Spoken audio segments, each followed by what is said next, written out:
tekist til og allir standi sterkari á eftir. Ég tel mig hafa komið að hugmyndafræðinni fagbréf áður. Eins og Bergþóra nefndi hérna, þá hef ég komið víða við. Þó heitið hafi verið annað. Það var þannig að Verkamannafélagið Dagsbrún, sem þá hét, óskaði eftir því við menningar- og fræðslusamband alþýðu að gera námskeið fyrir nokkur störf, svo sem byggingaverkamenn, bensínafgreiðslufólk, rafmagns- og veitustarfsmenn og fleiri. Og við áttum að skilgreina fagið eða starfsvettvanginn fyrir þessi störf sem hægt væri að selja svo í kjarasamningum. Við starfsfólk MFA kölluðum til fjöldan allan af fólki í rýnihópa til að gera starfslýsingar og í áframhaldinni námskrár og síðan bjöggum við til námskeið og héldum námskeið. Síðan lauk þessum námskeiðum sem með vottorðum eða fagbréfi sem viðkomandi hafði lokið námi í og mátti kalla sig byggingarliða eða veituliða og svo framvegis. Til þess að námskeiðin gengu þurftu að huga mörgum þáttum, svo sem samvinnu við fyrirtækin, og einnig þurftu við að kortleggja hvar sárustu tærnar voru svo ekki væri stigið á of margar sárar tær. Og ég efast ekki þó að þetta hafi verið 1990, að starfsfólk fræðslumiðstöðvarinnar þekki þessa vinnu enn sem áður voru unnin. En í gegnum tíðina hef ég komið víða við, eins og ég sagði áðan, og ég hef ekki oft skipt starf, þó ég hafi unnið með miklum fjölda fólks. Mismunandi eins og gengur og gerist. Sumir bjuggu að mikilli starfsreynslu, aðrir voru að byrja. Mér hefur alltaf þótt heillandi að fylgjast með því hvernig færni og þekking blandast á vinnustöðum. Allir hafa eitthvað að gefa og aðrir að tileinka sér. Ef vinnustaður heilbrigður, sem við getum kallað, velskipulagður og jafningja viðmót milli samstarfsmanna, græða allir á að leggja sitt fram. Það birtist mér með öðrum orðum mikilvægi starfsreynslunar og hvernig hún byggir upp þekkingu og færni. Mikilvægi þess sem ekki verður lært í skóla og grundvallað á sameiginlegri visku kynslóðanna sem heillandi hugsunarefni. Gríðarleg framfaraspor eru fólgin í því að formgera þá færni sem fólk öðlast með þátttöku á vinnumarkaði. Þessari færni sem reynslan framkallar fær nú gildi í gegnum raunfærnimat sem síðar gefur viðkomandi margvísleg tækifæri í áframhaldinu. Með þessu móti vald dreifum við fólk og gildi þar þá sem ekki hafa lokið formlegu framhaldsnámi en ekki síður þá sem að ella gætu staði höllum fæti, til dæmis sökum uppruna síns eða annarra þátta. Raunfærnimatið og fagbréfið eru því ekki síður mikilvæg félagsleg tæki sem fallin eru til að stuðla að jafnri stöðu fólks á vinnumarkaði.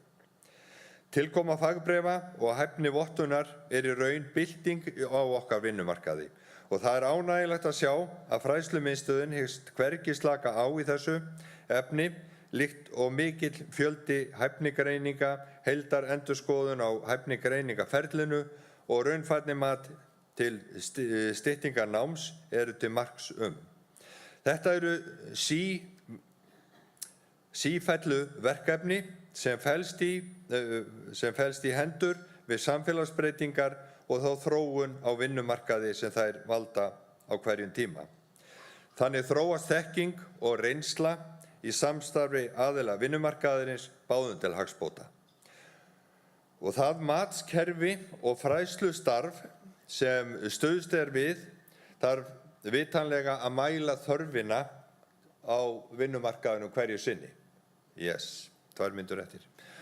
Að því fullu skilningur. Frá sjónarhóli verkalýðshreyfingarinnar mikill ábati fólginn í því að efla sjálfstraust og virðingu launafólks fyrir sinni eigin færni.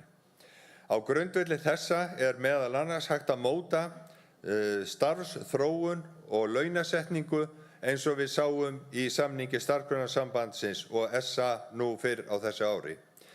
Við hljótum öll að kosta kapps að áfram verði haldið á þeirri braut sem fyrir liggur að þetta nýtist öllum og eykur samkeppnishæfni bæði einstaklinga og fyrirtækja. Það þróunarstarf sem fræðslumiðstöðin sinnir ekki síst mikilvægt með tilliti til þeirra tæknibreytinga og nýju krafna sem við sjáum marga atvinnugreinar standa frammi fyrir. Þarna fara reynsla og ný þekking einnig saman. Fræðslustarfið ómissandi þáttur í miðlun þeirra traustu, reynslu og þekkingar sem lykillinn að aðlögun að breyttum heimi.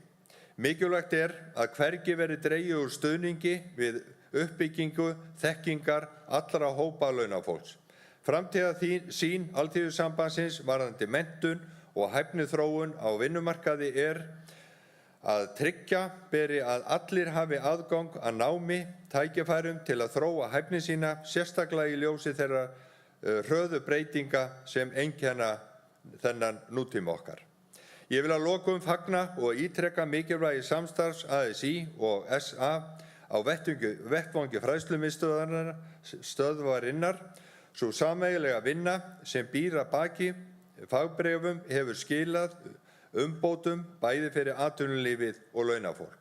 Við hljótum að leggja áherslu á þennan ávinning og þá einstaklinga sem hana njóta þegar við hvetjum aðra til að nýta sér þau tækifæri sem fyrir hendi á vettvangnum. Þær metnaðarfullu áætlanir sem ég veit að fræðslumiðstöðin hefur gert hljóta að vekja með okkur bjartsýni til framtíðar. Ég óska ykkur góðs gengis. Takk fyrir.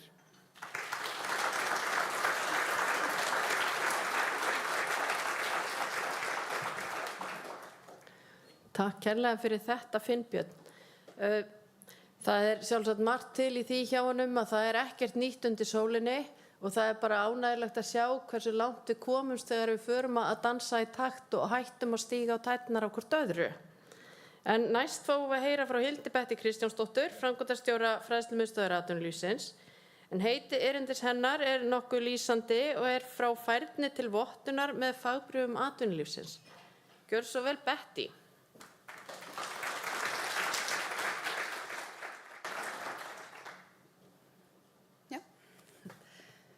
Herri, komið öll sæl og blessuð og mikið gaman að vera með ykkur hérna í dag. Og bara takk fyrir að koma og líka þið sem eruð á vefnum. En við erum komin hér saman í dag að ræða fagbréf atvinnulífsins og tækifærin sem hafa fylgt því og hvernig þau hafa haft jákvæð áhrif og styrkt stöðu einstaklingsins og fyrirtækja. En kannski gott að byrja aðeins að rifja upp hvað fagbréf atvinnulífsins og þið sjáið nú hér á skjánum að þetta ferlið. En með fagbréfi mat á færni einstaklingsins sem miðast við hæfni kröfu starfs og þetta ferli það byggir á raunfærnimati og starfsþjálfun og þá erum við alltaf að skoða út frá hæfni kröfu starfsins hverju sinni eins og Finnbjörn kom inn á, þá búið að hæfnigreina, það verða til starfaprófílar og út frá því viðmiðin.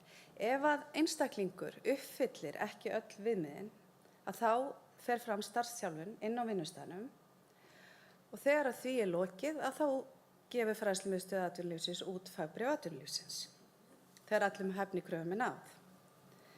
En til að tryggja gæði og samræmda aðferðafræði fagbréfa hefur Fræðslumiðstöð atvinnulífsins falið það hlutverk í kjarasamningum að vera miðja og það alveg stórt hlutverk. Það felst meðal annars í því að eiga samtöl við starfsgreinar og við fáum að heyra frá nokkrum þeim í dag sem við höfum starfað með. Það að hæfnigreina störf, endurskoða starfaprófíla, uppfæra hæfniviðmið, tryggja gildi og gæði niðurstaðna og þjálfa matseðla og svo að lokum útgáfa fagbréfa. Vinnan hefur verið í þróun síðan 2019 og ljóst að með fagbréfaleiðinni þá erum við að ná til fleiri markhópa innan framhaldsfræðslunnar. En verkefni umfangsmikið. Já, og það hafa komið upp vaxtarverkir. Tengt þá fagbréfunum og eru áskoranir af ýmsu toga. Það umfang, það krefst ákveðið skipulags, fjármagns og mannauð í verkin. En vaxtarverkir, þeir eru eðlilegur hluti af þróun og innleiðingu nýrra leiða og það þarf að vanda til verka og mikilvægt að við horfum til þess hvernig koma megi að farsælu samstarfi þá stjórnvalda, aðila vinnumarkaðarins og annarra hagaðila. Því við þurfum að tryggja að kerfið virki sem skyldi og allir njóti góðs af líkt og önnur verkfæri framhaldsfræðslunnar. Við höfum náð að tryggja þeim farveg, þá bæði með raunfærnimatinu, námskránum og ráðgjöfinni. Fagbréfatvinnulífsins veigamikil viðurkenning fyrir einstaklinga til að byggja upp réttlátt og sanngjarnt samfélag þar sem öll fá tækifæri til að blómstra á íslensku vinnumarkaði óháð uppruna, þjóðernis, kyni eða öðrum þáttum. Og með fagbréfi getur fólk jafnframt yfirfært reynslu og færni og menntun yfir á ný störf þegar önnur breytast eða hverfa. Með því að beita íslenska hæfnirammanum með menntun þegar verið að hæfnigreina störf náum við að staðsetja störf á þrep og til dæmis innan verslunarinnar þá erum við með störf á þrepi 1, 2, 3, 4. En það sem við þurfum samt líka að passa á og verður okkar verkefni sameiginlegt að við þurfum líka að passa að það verði ekki verðbólga á störfin. Við þurfum að passa upp á tenginguna við hæfniþrepin. Eins þá erum við að horfa núna til tengingar við evrópska tungumálarammann, hvernig við getum tengt það inn í starfaprófílana sem við höfum verið í þeim störfum sem við höfum verið að hæfnigreina.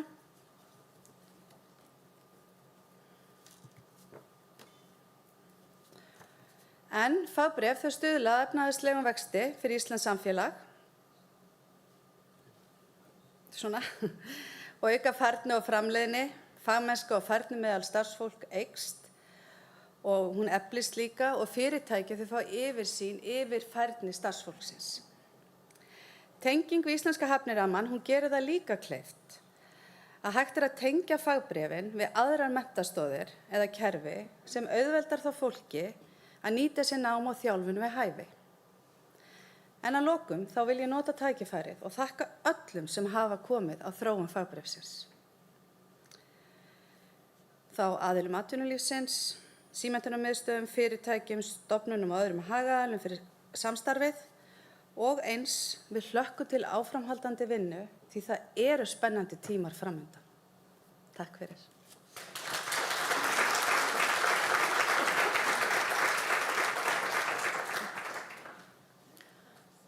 Takk kærlega fyrir þetta, Betty.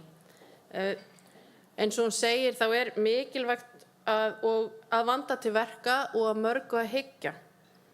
Og þá gott oft að skoða hvað aðrir hafa gert því það óþarfi að við finnum öll upp hjólið.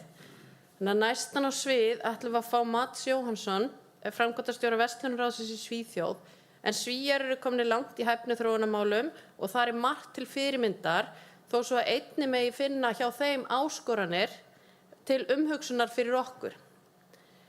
Mats, ég ætla að skipta aðeins yfir í ensku og ég treysti því að allir hér skilja hvað við erum að fara og erindið hans verður líka á ensku. Mats has been working in education since the late 1990s, focusing on projects that connect education with the surrounding community. For the past 10 years, he has served as an education and competence expert and CEO for the Swedish Retail and Wholesale Council. Erindið sem Mats flytur heitir Competence Provision through Collaboration among Social Partners sem mætti útleggja sem færni uppbygging með samstarfi aðila vinnumarkaðarins. Akkúrat það verkefni sem við erum í hér. Welcome, Mats. We are very pleased to have you with us today.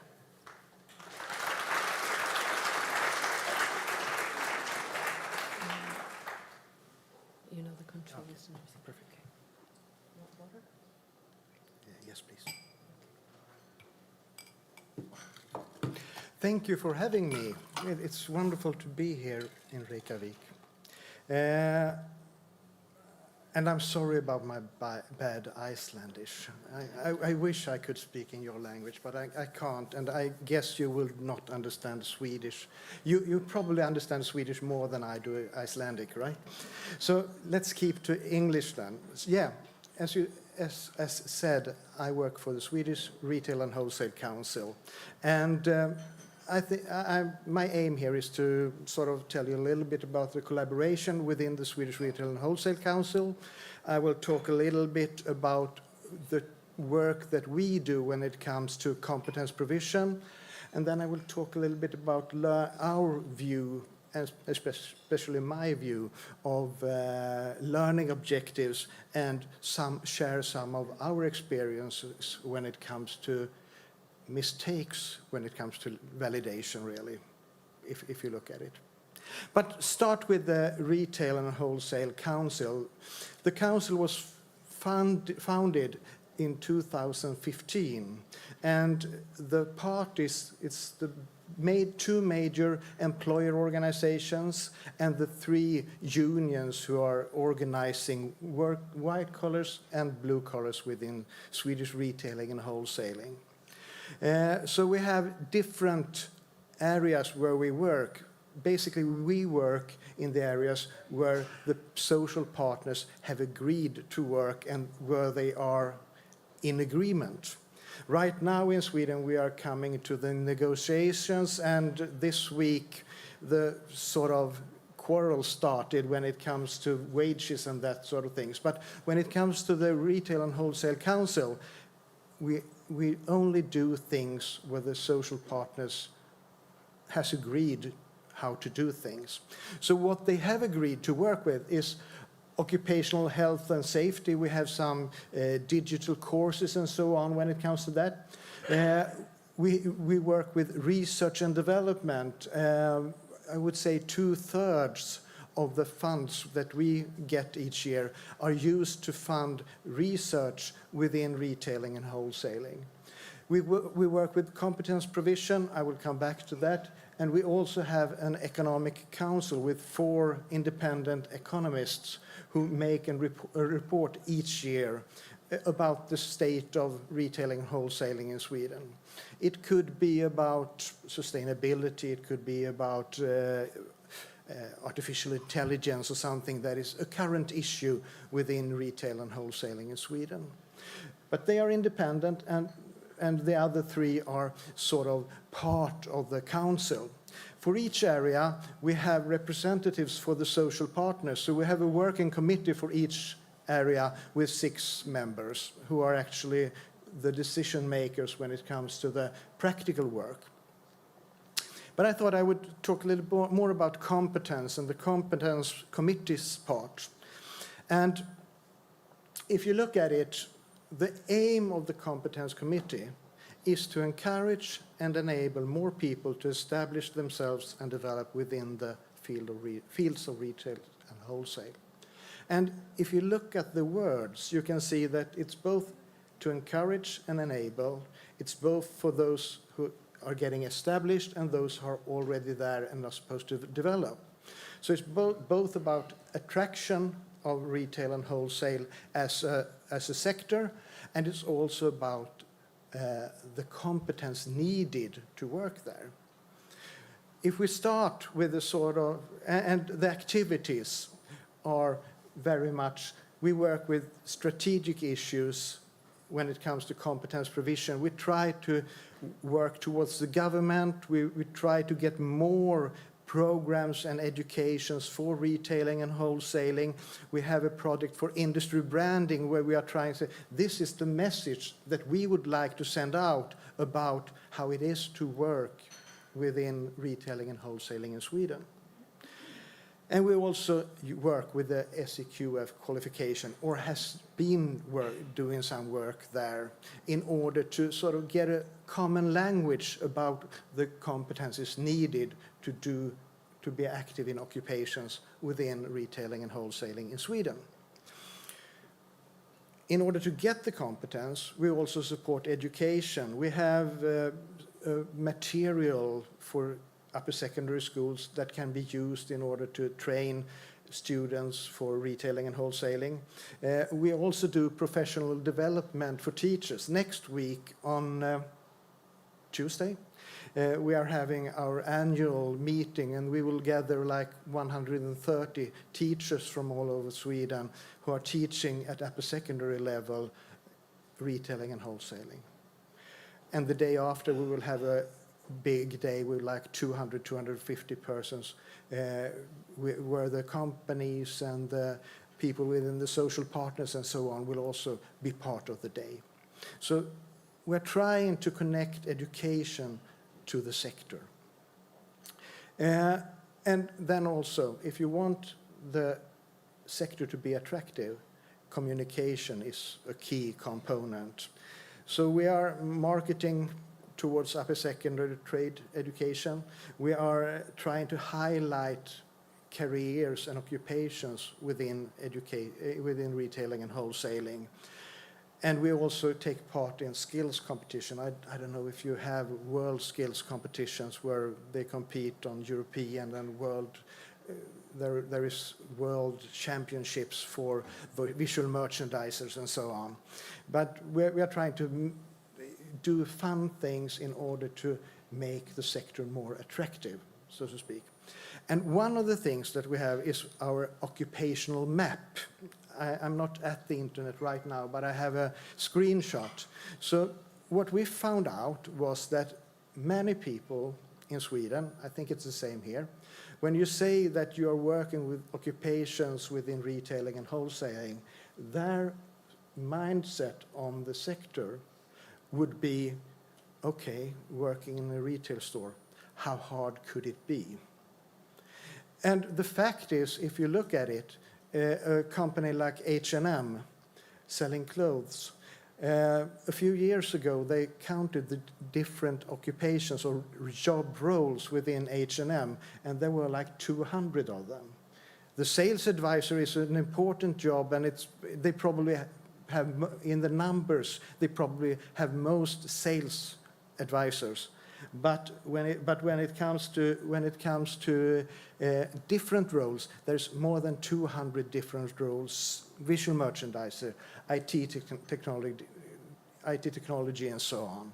So we tried to find a few or a couple of occupations and highlight them on our website. And we also have, if you sort of click on one occupation, you can see where are the career paths where I can develop.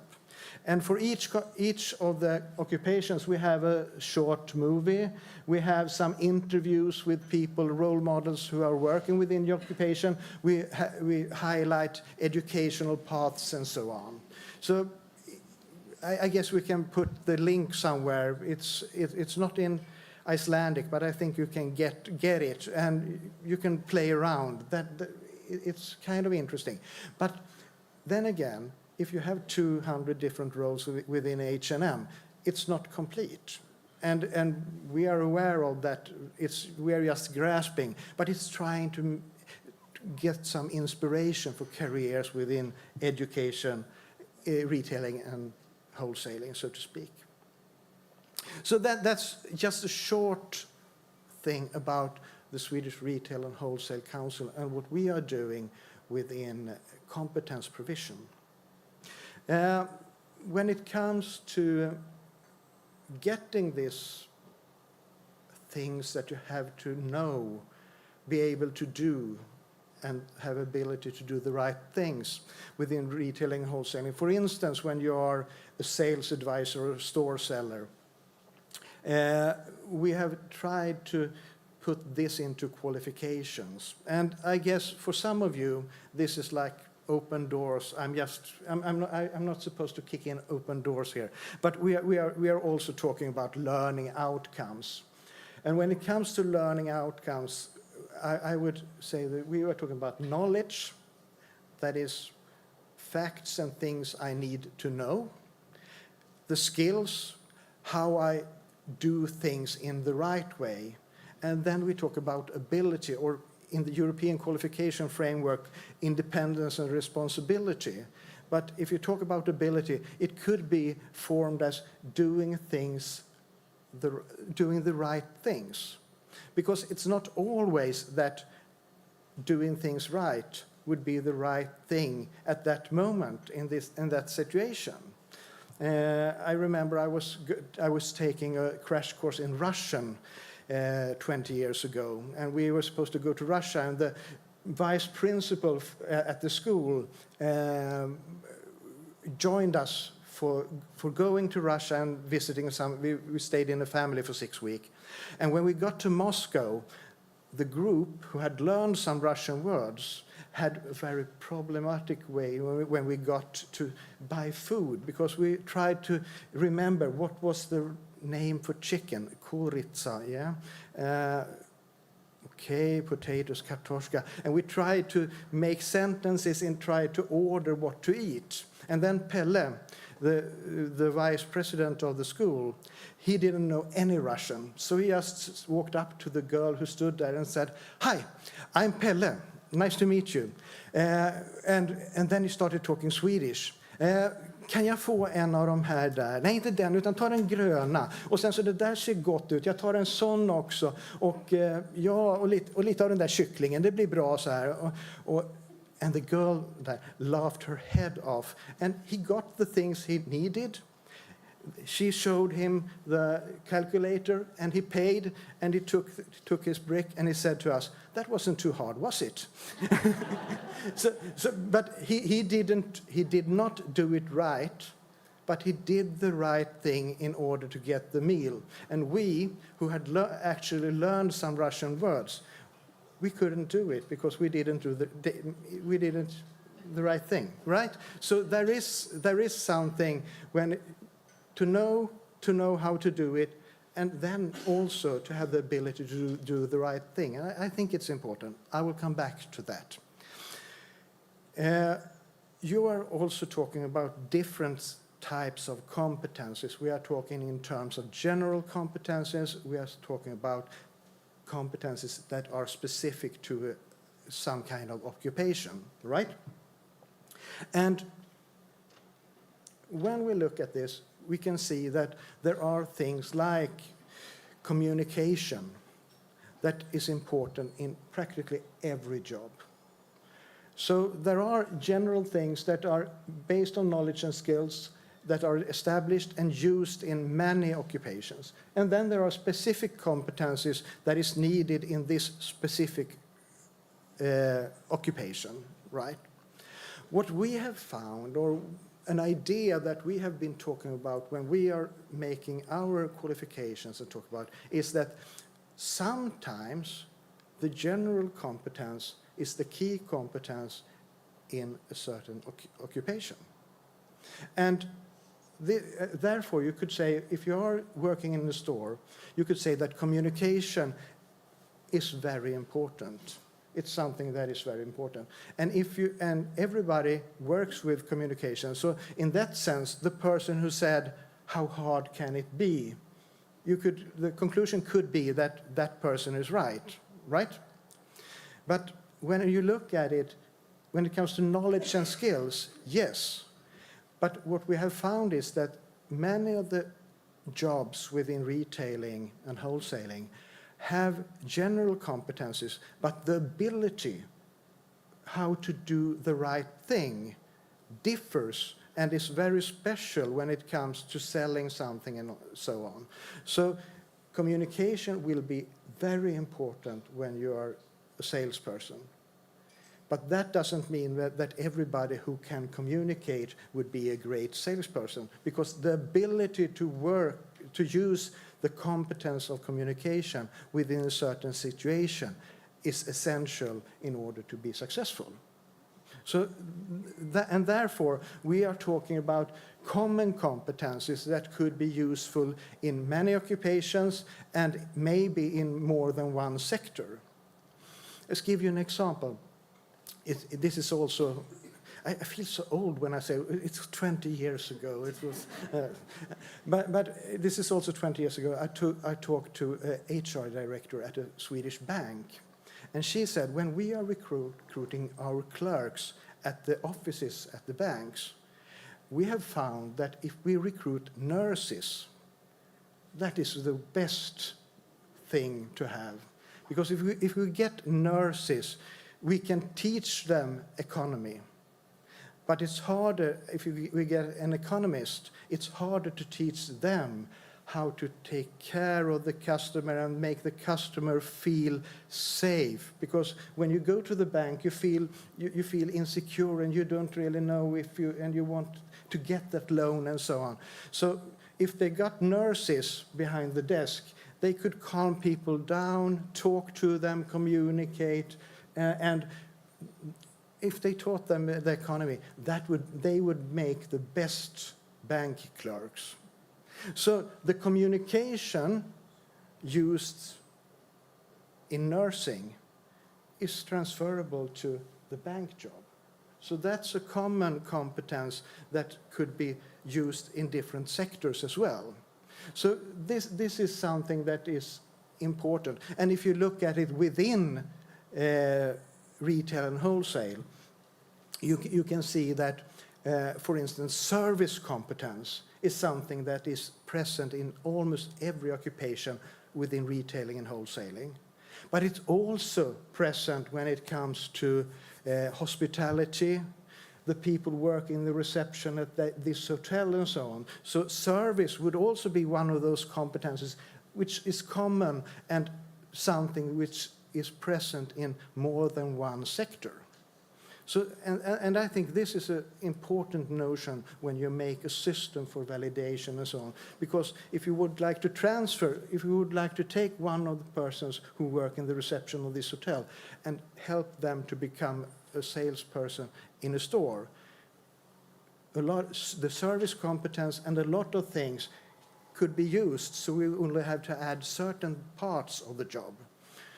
So this is something that we have been thinking about when it comes to learning and learning outcomes.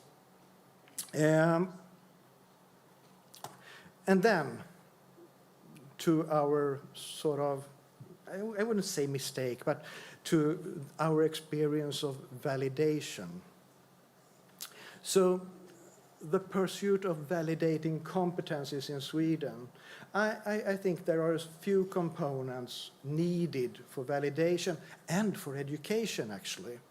Because if we can get someone to define and articulate the competencies needed for working in a store, for example, that it's not something anyone can do, probably most people can learn how to work in a store, but you can't take someone from the street and put them there and they will do the job. So by having someone to define and articulate competences needed within a certain occupation, having education and training, training these skills within knowledge, skills and abilities, and some system to validate it, we would have a system that works together. The problem in Sweden is that if you go to upper secondary school, they are not talking about learning outcomes. So the education is not communicating with the definition and articulation of competencies, and we do not have a working validation of it. So if we don't have the same language and we use the same language, what we would like to do in Sweden is that we would like the EQF system for knowledge, skills and ability to set goals for the education, using validation and defining and articulating competence. Because we believe that if you visualize and recognize competencies, if you visualize it to the individuals who have the competence and get recognition from the employers, you will get empowered people within every occupation. And then the question is, who should do this? Who should be responsible of what? And as you understand, I'm not like education training center person, I think education training is. I'm a representative for the sector of retailing and wholesaling in Sweden, and I think that our social partners are the best to articulate what is needed to work within the sector.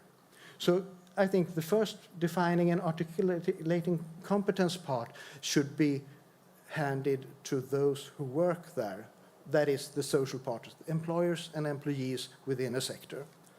Education and training, I don't think that the Swedish upper secondary school is all lousy and useless, but I think they should do what they are good at, teaching and developing skills. But they should use the definitions set by the sector. And then validation. Of course, you should use the same set of competencies there, because then validation will become also something that you could check whether an education goal is met. So if we get this system, we will get commonly known competencies that could be visualized to employees who maybe don't know what they know. I have a friend who worked within, he was booking bands and everything for like 15 years. And then he said, then his company should stop existing. And he said to me, Mats, I don't know anything. And I said, what do you mean? You are working with, you are negotiating with the government, you are you are communicating with like 100 different associations of throughout Sweden who make concerts, you are booking the bands. It's an advanced project leader job you have, and the skills you have can be used in many organizations. But for him, he was just doing his job that he had been doing for 15 years. So when he started to reflect on what he actually could do, it turned out that there were possible occupations even without getting a complementary education. So by visualizing the competencies people have, they will grow and they will see, because if you don't know that you have a competence and that you can do something, you will not even try. So that this is important. Visualize to the individual. Employers recognize the competence, and both the organization and the individual will be empowered. So what we did, that's only 10 years ago. So the organizations within our social partners started to form a model for validation. And our model for validation started with the self-assessment and a dialogue with an assessor, which would be lead to competence mapping and a dialogue where the people who got validated would get an idea and get a mapping statement. And that would lead to training, maybe performance review, career development. And then if they had enough, they could go into the assessment part, where we had competence assessment, and then we had 360 assessment, where the person validated would sort of assess their own competencies. The person's boss would assess it, and 2 colleagues would assess it. And then they would compare, are there any gaps? Could it be that I'm assessing my skill in communication as a 3, while my superior would grade it as a 7? How come? How come I don't know, I don't feel that I'm a 7 when the other people thinks I'm a 7? And it could be the other way around, of course. But this is to calibrate the competences. And then we had assessors observing the persons in their job when they were performing their jobs. And they got feedback, and this became sort of the branch attestation. It's almost the same as the fagbrev, but there is one important difference, because we sort of formulated this in a way that we decided to articulate what the person knows, not if they reach a standard. So the question is, should you jump high and pass a bar, or should you jump long and then you should see just how long, you will measure exactly how long it was. And we decided to have a scale. We would grade it on limited competence, basic competence, competent or professional. And at each state, the interesting thing is, even if you are professional, you can get better. No one here is perfect. And you can always get better. So you can always have a discussion, how could I improve?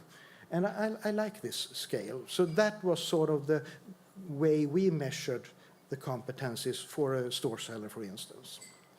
What about our experiences then? We found out that this model was of high validity, high reliability, but it consumes a lot of resources. So it actually became too expensive to fly. I usually describe it as we had a whale with the wings of a sparrow, and it didn't lift. So that was the problem. No one would pay for it in the long run. That's why it's resting now. We also said that we, as social partners, should stay in our lane. We should not be the ones validating. Someone else should do that, because who's good at it. And also, we decided that sub-qualification within the SEQF framework could be a starting point to articulate competencies, contribute to professional development in the retail sector. And actually, I think this is what you are doing here today. I got a presentation. I don't understand the presentations here today, but I got some of it in English yesterday, and I'm really impressed. I think this model has the it's not a whale, and it's got stronger wings than we had. So I think it will fly. Thank you.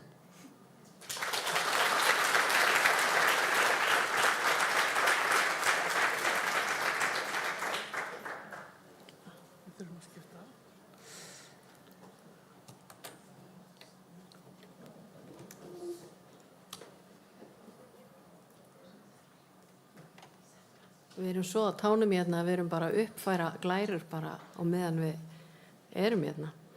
En við thank you Mats so much for sharing these insights into your experience in Sweden.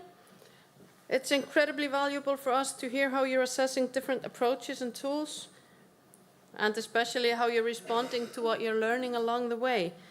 Then we can learn from you if we listen carefully. Við þökkum bara Mats kærlega fyrir hans erindi, afskaplega fróðlegt og gott að fara yfir þetta. Og hann kom inn á það sem mér finnst standa svona eiginlega bara í miðjuna á þessu öllu, og það valdefling einstaklingsins sem hlýst af vottun á hæfni. En hvert stefnum við hér heima?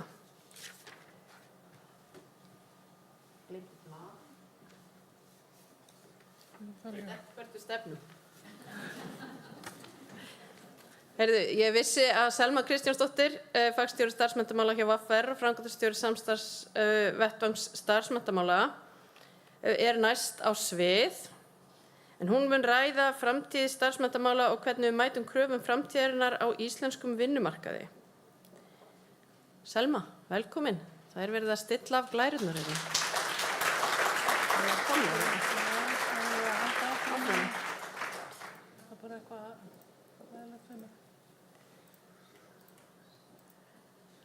Þið sýnið okkur bara þolinmæði. Hvert stefnum við?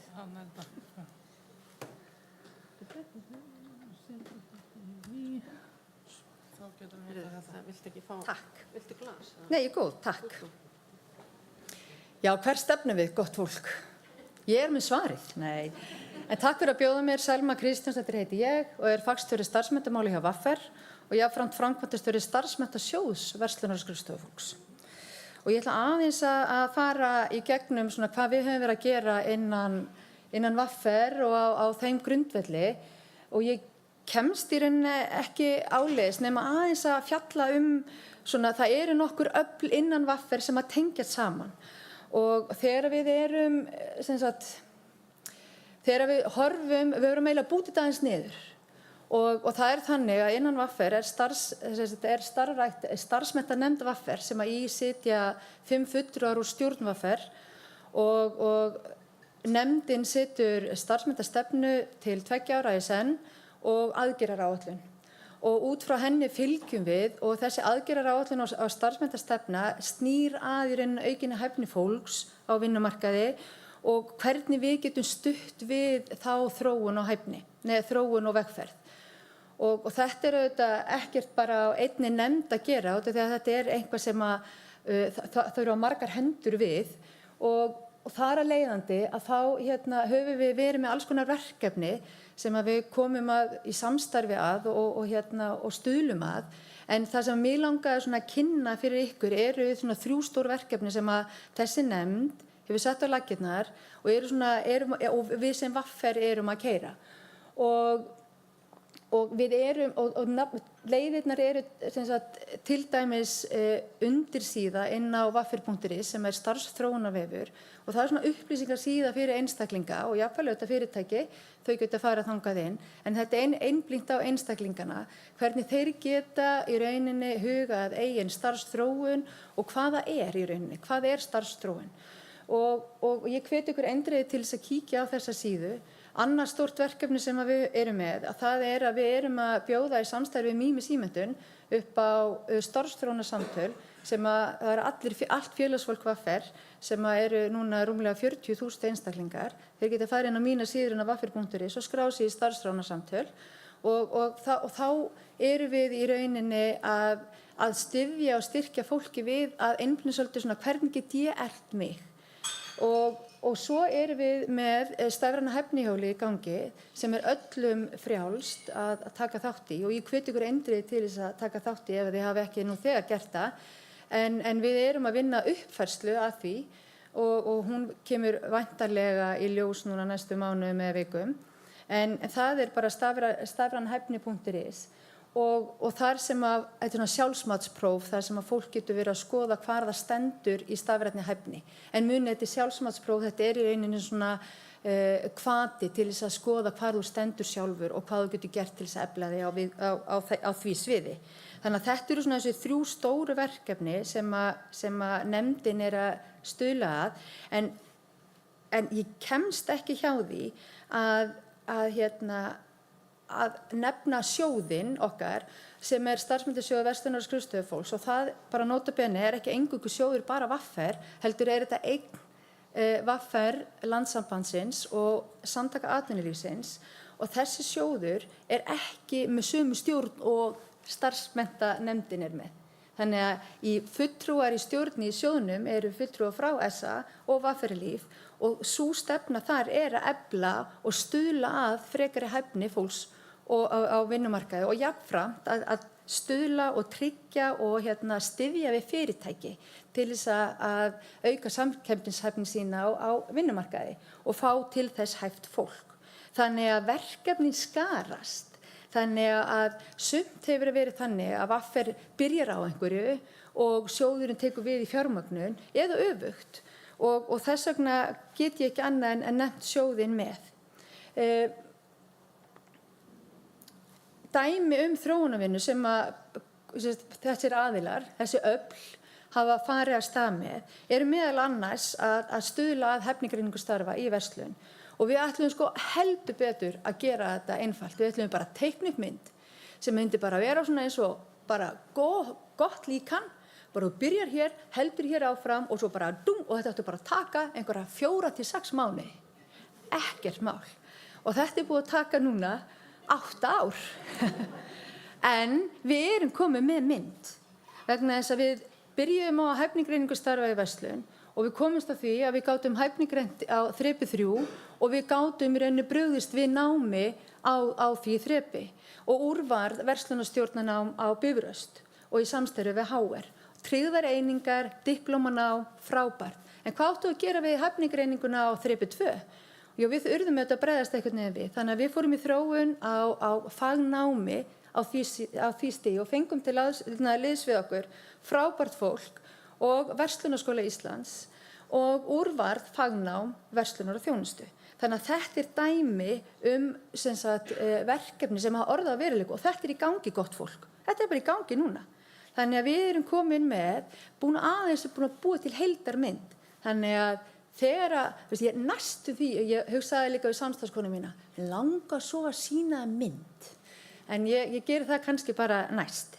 En við erum sem sagt fyrir fólk sem hefur ekki lokið grunnmenntun á þrepi 2, að þá erum við með lausn og það starfar í verslun, vill halda áfram, vill efla sig, sýna fram á hæfni sína, að þá getur það núna farið og í raunfærnimat og fengið fagbréf ef það vill halda áfram. Það ekki þvingað að halda áfram, en það lausn.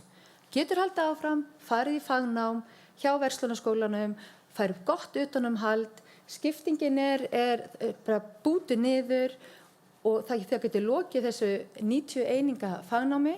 Þegar einstaklingarnir hafa lokið því, þá getur það gert upp við sig hvort þið verið að halda áfram í stúdent eða ekki. Og ef þeir vilja það, þá það í boði og þá haldið utanum það þeirri vegferð og ef þeir eru búin með stúdentspróf, þá getur það spurt sig, vil ég halda enn áfram? Og þá getur þeir farið í verslunarstjórnun, hjá Bifröst og haldið áfram. Þannig að það búið að búa til leið til aukinna hæfni innan sem sagt, formulega menntakerfisins. En það þarf ekki endilega að fara þessa leið. Við erum ekkert endilega eitthvað að snúa upp á höndina á fólki, en þetta möguleiki. Þetta valmöguleiki. Og við hafa búið að tryggja að það eru einingar sem fylgja þessari staðfestu hæfni. En það var mikill sigur unnin þegar við gátum í rauninni loka hringnum með því að tryggja viðurkenninguna á þessari vegferð. Og það var að þegar þú stígur áfram þessa vegferð, að þá ertu með í höndunum og getur tala við þinn yfirmann að þú sért sannarlega auka hæfniðina, þú ert sannarlega að sýna fram og þú búir yfir ákveðni reynslu eða hæfni, stígur skrefið og getur tekið launasamtalið. Og það ég ætla ekki að lesa þetta allt, en þið sjáið að launin eiga að endurspegla vinnuframlag, hæfni, menntun og færni og það á líka við að þegar það einn þáttur í þessu að þegar þú ferð með staðfestingu og færni með fagbréfi eða fagnámið að þá áttu þess kosta að taka þetta samtal. Næsta stóra afl innan VR sem í rauninni segir kannski frekar hvert við erum á hvaða vegferð við erum, að það var þessi agalega flotti tímamóta samningur sem við gerðum við Samtök verslunar og þjónustu. Og ég segi ykkur gott fólk, þetta alveg brjálæðislega sniðugur samningur og mjög hentugur og góður. Það sem að gerir að verkum að við komum hana saman, sem sagt, stéttarfélagið og stéttarfélögin, þetta VR og Landssambandið og Samtök verslunar og þjónustu og saman kraft okkar í að efla hæfni og þekkingu fólks á vinnumarkaði sem starfar í verslun og þjónustu. Við viljum tryggja að þau fái stuðning í þessari vegferð, fyrirtækin hugi sérstaklega að þessu og fólk með íslensku sem annað tungumál fái stuðning og við erum að hugsa og horfa til þess að einstaklingar verði á stigi B1 þegar þeir starfa í verslun, en markmiðið til 2030, þannig að við erum enn að. Við breytum ekki einu, við gerum ekki bara smellu fingur og allt breytt og allir on board, heldur þetta sem við viljum sjá. Við viljum að endurmenntun, og endurmenntun verði fastur hlutar af menningu fyrirtækja og við viljum að fólki fái tækifæri til að efla sig og við þurfum líka að huga hvernig við aðstöðum aðra og svo viljum við að við séum að skilgreina og veita viðurkenningu eða vottun á þessum markmiðum samningsins. Við erum í svona vinnuhópi með mjög öflugur hópur fulltrúa frá VR og Landssambandinu og Samtökum verslunar og þjónustu og erum að vinna aðgerðaráætlun. Það var stöðukönnun gerð í lok nóvember 2023. Við vorum með málþing í mars og síðan vorum við erum við búin að vinna að aðgerðaráætlun og svona marka stefnu núna það sem af ári 2024. Bara væntanlega á næstu vikum gott fólk kemur vefsíða með logói og með upplýsingum. Þannig að bara endilega fylgist þið með. Þetta eru helstu niðurstöðurnar sem að koma okkur skemmtilega óvart og eins og að Mats sagði líka áðan, þetta er heildrænt. Þannig að þegar að fyrirtækin stuðla og eru með þessa sýn, þá hoppar fólk líka borð og þegar það gerir sig grein fyrir einhæfni þá verður eitthvað, það kveikir eitthvað neista. Þannig að í könnuninni, fyrirtæki sem vildu og stuðluðu að aukinni sí- og endurmenntun innan fyrirtækisins, það var fólki þeirra sem voru með mun líklegri til þess að vera með hugan við sí- og endurmenntun. Þannig að þetta helst allt saman. Áherslan okkar sem sagt þessi. Menntastefna, hvatning og íslenska sem annað tungumál og svo förum við þennan hring aftur og aftur í endurskoðun. Hvað getum við gert betur? Hvernig getum við stutt við? Hvaða árangri þetta að skila? Þannig að næstu skrif okkar, gott fólk, að auðvitað ætlum við að halda áfram á hæfnigreina og við þurfum öll að vera í þessu saman. Þetta er ekki bara einhver einn aðili eða ein stofnun eða eitt félag sem getur gert þetta. Við verðum að halda áfram og við verðum að sýna seiglu og við erum bara saman. Förum í dans. Takk fyrir.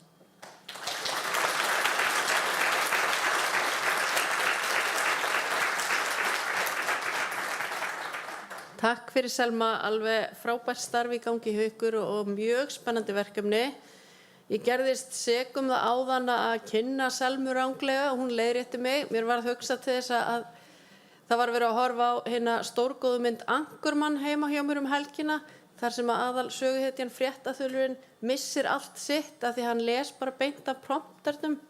Ég gerði það, ég las bara beint af blaðinu og var ekkert að hugsa hvað ég sagði. Ég vona að þetta verði ekki eins afdrifaríkt fyrir mig og Will Ferrell. En nú komið bara að stuttu hádegishléi hjá okkur og fyrirkomulagið þannig að við bara förum hérna fram og fáum okkur mat, borðum hann annarkvort frammi eða komum með hann hérna inn. Og við bara nýtum tíman til að spjalla og fara yfir það sem við erum búin að vera að ræða hérna í morgun og styrkja tengslin. Þið sem erum heima, nýtið bara líka tíman og fáið ykkur vonandi eitthvað gott líka. En við hittumst svo aftur hérna bara klukkan 12:30 byrjum, við förum ekki neitt, við byrjum aftur klukkan 12:30 stundislega. Og þá kynnum við verðlaun til fyrirmynda 5. menntastoðarinnar.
eftir viðurkenningar til fyrirmynda í námi fullorðina og fá að heyra frá þeim sem við erum að tala hér í dag og þetta snýst allt Ásamt viðurkenningu þá hljóta þau einnig verðlaun í boði Origo og við þökkum þeim góðan stuðning.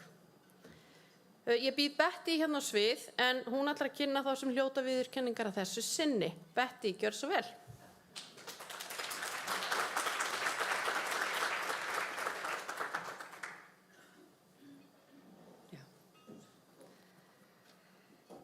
Það er mikil ánægja að kynna í dag og veita fyrirmyndunum tveim sem eru hér inni í salnum fyrir að vera fyrirmyndir 5. menntastöðarinnar. Og þau eiga það sameiginlegt að þau hafa nýtt sér leiði framhaldsfræðslunnar og líka framhaldsskólans til að styrkja stöðu sína í námi, starfi og samfélagi. En mig langar að byrja á að tilnefna hana Noleni Namai Anja. En hún var tilnefnd af Fræðsluneti Suðurlands og hún hefur verið hér á Íslandi síðan 2013. Hún byrjar á að fara á námskeið hjá Fræðslumiðstöð Fræðsluneti Suðurlands og síðan þá hefur hún tekið ansi mörg námskeið, mikið nám og í dag þá starfar hún sem sjúkraliði á Landspítalanum. Gjörðu svo vel. Bara til hamingju.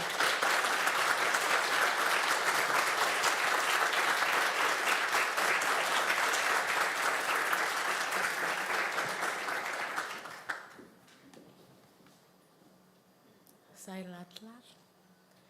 Ég heiti Noelin. Takk. Ég heiti Noelin Namai Anja. Ég er frá Uganda. Ég kom til Íslands árið 2013. Sem ég skiptinemi tengist við íslenska menning. Ég byrjaði að vinna á hjúkrunarheimili Mölk í Reykjavík við umönnun og flytti síðar á Kósvöll. Þar sem ég fekk vinnu á skólaeldhúsi. En daginn þegar ég gekk tónskólans hitti ég Steinunn og hún sagði mér frá íslensku námskrá. Ég skráði mig veturinn 2015 og byrjaði að læra íslensku. Fyrsti kennari minn í íslensku var pólskur maður sem nota stundum pólsku til að útskýra sum orð. De fleste nemendur voru frá Póllandi. Þetta var svo mikil áskorun fyrir mig en ég náði að klára námskeið. Haustið 2018 hitti ég Eydís Katla, náms- og starfsráðgjafa sem kynnti fyrir mér hvað nám var í boði hjá Fræðsluneti og þá ákvað ég að skrá mig í menntastöður og félagsblöð. Í lokum samtal 28 einhvern í menntastöður vorum 2019 og hélt ég síðan áfram í félagsliða náminu.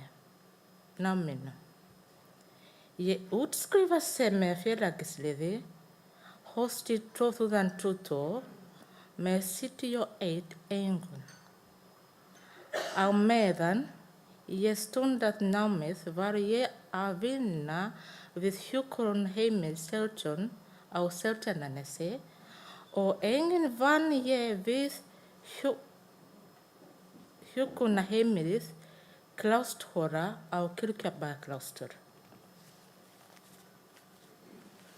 Veturinn 2019 þá var ég að vinna á hjúkrunarheimili Seltjörn þá sem allir voru eitthvað að læra. Ég sótti sjúkraliðanámi í FB og fekk inngöngu.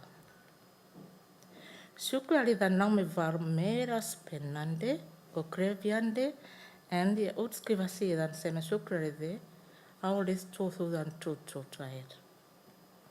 Ég núna á Grensasi endurnæfingadeildi sem hef lært mikið í vinnunni og hef samhliðan henni getað farið í 10 stund námskeið fyrir sjúkraliða.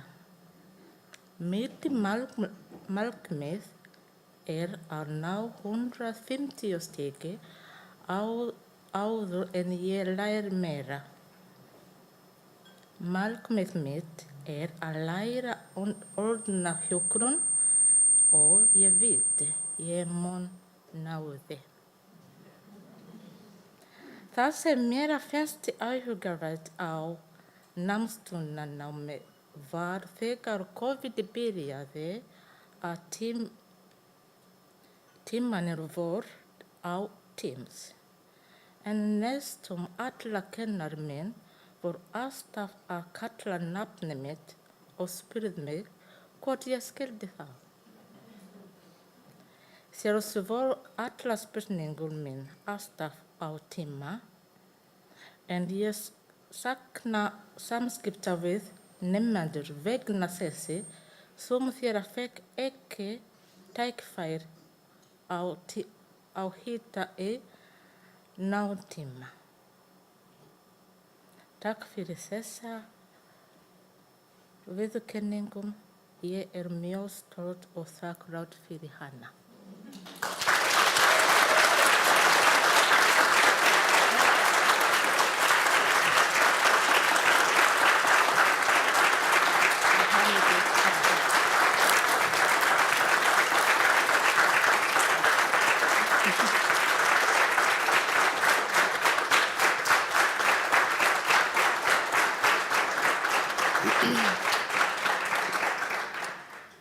Já, þetta það sem að gerir starfið alltaf svo miklu betra og það að heyra sögur fólksins sem fer í gegnum 5. menntastofuna eða framhaldsfræðsluna. En það ljóst að með seiglu og góðum stuðningi þá hefur hún komist á þann stað sem hún í dag og bara vegnar vel og enn og aftur til hamingju. En þá komið að fyrirmynda nemanda númer 2. Og hann tilnefndur af Mými og hann heitir Sigurður Guðmundsson eða Sigurður K. Ég veit ekki fyrir hvað K stendur en hann kannski segir okkur það eftir. Hann fór þá leið að hann fór fagbréfsleiðina, hann byrjar og í versluninni. Hann byrjar á að fara í raunfærnimat í gegnum verslun og þjónustu hjá Mými þar sem hann fær staðfesta færni sína. Í framhaldinu fer hann í verslunarskólann og ég ætla nú ekki að taka söguna þína, þú segir hann það sjálfur. Og það sem að hann náttúrulega líkt og með fyrir fyrirmynda nemenda að þá hafa þau bæði náð að styrkja stöðu sína í lífi, námi og samfélagi og starfi. Bara gjörðu svo vel.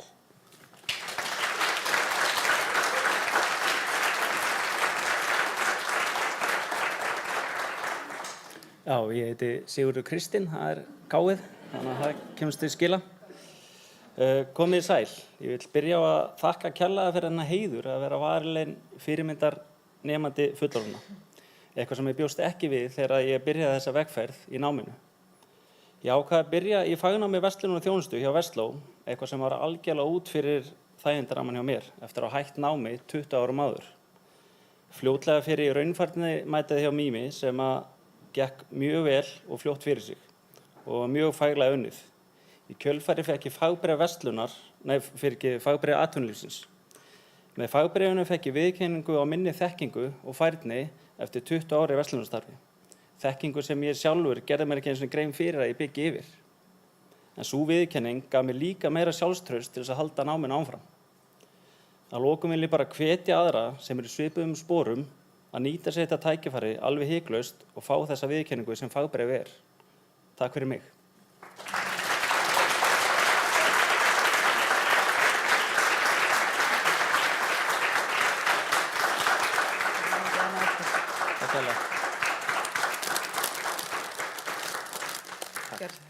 Takk.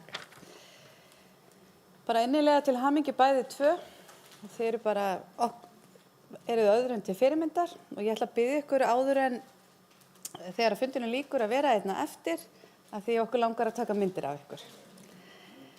En að lokum þá vil ég þakka öllum hér inni og bara öllum sem koma að framhaldsfræðslukerfinu fyrir það framsækni og sköpunarkraft til að taka stöðugt á við ný verkefni í samstarfi við fjölbreyttan hóp hagsmunaaðila. Takk.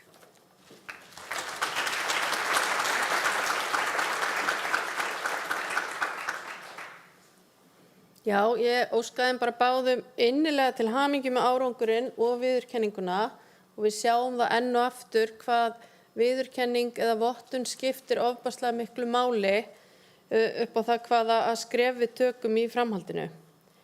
Það okkur sem störfum í þessum geira gríðarlega mikils virði að fá að heyra frá ykkur og innblástur alltaf til áframhaldandi starfa. En við þurfum að halda vel á spöðunum ef við ætlum að fara á réttum tíma í gegnum dagskrána og næstan bjóðum við því á svið Jakob Tryggvason, formann félags tæknifólks, en hann ætlar að fjalla þróun fagbréfa í tæknigeiranum. Ég gef Jakobi orðið. Veistu því að þú kunnir á tæknina? Skulle vona að ég kunni eitthvað á tæknina. Sjáum til. Heyrðu, já, takk fyrir. Þetta hraðasóð erindi, þróun fagbréfa, ég svona sættist yfir þetta hvernig einhvern veginn við ætlum að sjóða yfir eitthvað sem hefur verið svona ástríðumál í meir en 10 ár og koma þetta í skil á kannski 10 mínútum svona, ég vona að ég fari ekki út af sporinu með þetta. En einhvern veginn fannst mér allavega þegar ég að reyna að sjóða þetta saman að við ættum kannski að reyna að tengja þá fagbréfin við samhengið, það sem við erum að gera á öðrum vígstöðum. Sko. Hvað erum að vera og hvað við erum að vinna innan kjarasamninga og svona hvað vandamálið sem við vonum að fagbréfin hjálpa okkur að leysa. Herðu, já, ég heiti sem sagt Jakob Tryggvason og formaður félagsins. Félagið, nú ætla ég að fá að halla þessu svo ég sjá eitthvað á skjáin. Við erum sem sagt stéttarfélag og félag sem á aðild að RSÍ og þá ASÍ og svo leið þá aðild að samstarfi fagfélaginu upp á Stórhöfða. Það að verða alltaf meira og meira skilgreint, svona þess að koma þessu að. Verðum örlítið að taka söguna en ég ætla ekki að gera það mikið meira heldur en þarna í 2 litlum setningum en árið 2020 þá saminust 3 félög undir merkjum félagstæknifólks og núna 11.11.2024 gekk svo félagið símamanna í hópinn líka og við erum því bráðþroska 2 daga gamalt félag en eigum samt sögu sem næði til meira en 1 aldar. Við höfum miklar væntingar til fagbréfanna sem við erum að leggja af stað með, bara eiginlega akkurat núna. Við sjáum fagbréfin sem verkfæri sem staðfestir hæfni og ábyrgð í starfi og leið hvaða þættir eiga ekki við viðkomandi starf. Þetta svolítið hluti af einhvers konar korti sem kemur svolítið rauður þráður í það sem ég er að reyna að teikna hérna upp í gjaldglærunum okkur. Sem á hluta því að bæta öryggismenningu með því að votta þá þætti sem að öryggi snúa og sem styður þá líka við eðlilega þróun í starfi og á milli starfa. Nú erum við farin að tala transferable skills eins og hann vinnur okkar Mats var að tala svolítið mikið hérna. Sem þarf að þróa áfram svo það ná í enn til fleiri þátta. Þegar mér finnst við vera komin mjög langt með fagbréfin en það vantar nokkra bragðtegundir ennþá. Meira það síðar. Smá svona til þess að lýsa okkur svona sem mengi. Þetta satt félag, svona, við erum svona cirka 2200 félagar til okkar greiða það byrj 700 launagreiðendur. Og svo var þessi kreditlisti sem svona eins og í bíó afurðina samtali mínu við gervigreind í gærkvöldi. Það sem við vorum að reyna að taka við, þess vegna þetta á ensku, við treystum okkur ekki íslenskuna sameiginlega. Það sem við vorum svona að reyna að taka og skoða störf sem eru tæknitengd innan skapandi greina, upplýsingatækni og miðlunar. Þetta svona 1/10 listanum, ég held að þessi 250 cirka starfsheiti sem eru þarna og það var samt ekki tæmandi þó að ég væri komið með 2000 starfsheita lista. Sko. Þannig að við eigum smá verkefni hér höndum, einhvern veginn þurfum að skilgreina þetta og ná þessu og endurspegla þetta í litla íslenska samfélaginu og á íslensku líka. En hvað það þá sem sameinar þetta skrýtna flókna bakland? Sumum það kannski ekki mjög augljóst, meira segja gildissvið samningsins okkar sem við erum svona rétt að verða búin að smíða, þannig að heilstæða samningin. þá þetta samningur sem gildir fyrir sérhæfð tæknitengd störf í fjölmiðlun og annarri miðlun, upplýsingatækni, hugverka, fjarskipta og leikjaiðnaði, sviðslistum, kvikmyndum og viðbragðsþjónustu. Og svo höldum við áfram og skýrum út sem dæmi störf og þá kemur heil málsgrein af þeim. Sko. Þannig að það sem við erum svona kannski að reyna að benda á er að þetta eru samt allt störf sem eru í tiltölulega nýjum starfsgreinum. Við berum saman starfsgreinina Finnbjarnar sem svona það bil 2000 ára gömul, hann upphaflega trésmiður. Þá eru þetta störf sem kannski byrja að þróa svona cirka þegar fjölmiðlar fara hér í loftið svona kannski upp úr því að kaninn hættir og við hættum svona cirka, ég vil ekki segja þetta fara að stækka svona þegar við hættum, eða byrjum að senda út sjónvarp á 50 dögum. Svona, og svo fór þetta að stækka ennþá hraðar þegar við fundum upp eitthvað sem heitir internetið. Þannig að þetta tiltölulega ungar greinar, eiginlega allar. Og þetta samt svona einhvern veginn, við erum öll einhvern veginn í svona kreatífum störfum, tæknitengdum störfum, við erum og svona, þannig að það mikið þarna þó það sé kannski utanaðkomandi ekki mjög augljóst.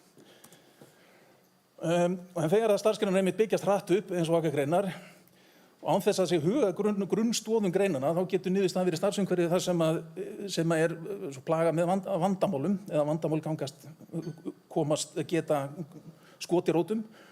Samkennistaða skökk og þá ég bæði við sjálfstætt starfandi fólk, fyrirtæki og annað, af því að hvatinn til að undirbjóða eða einhvern veginn á öðru leyti selja sig eða svona fara fram undir fölsku flaggi einhvern veginn miklu meiri heldur en að bjóða vandaða afurð og öryggi og það vantar í rauninni alla mælikvarða og samanburð. Þú getur einhvern veginn komist upp með það þegar það vantar þarna inn á.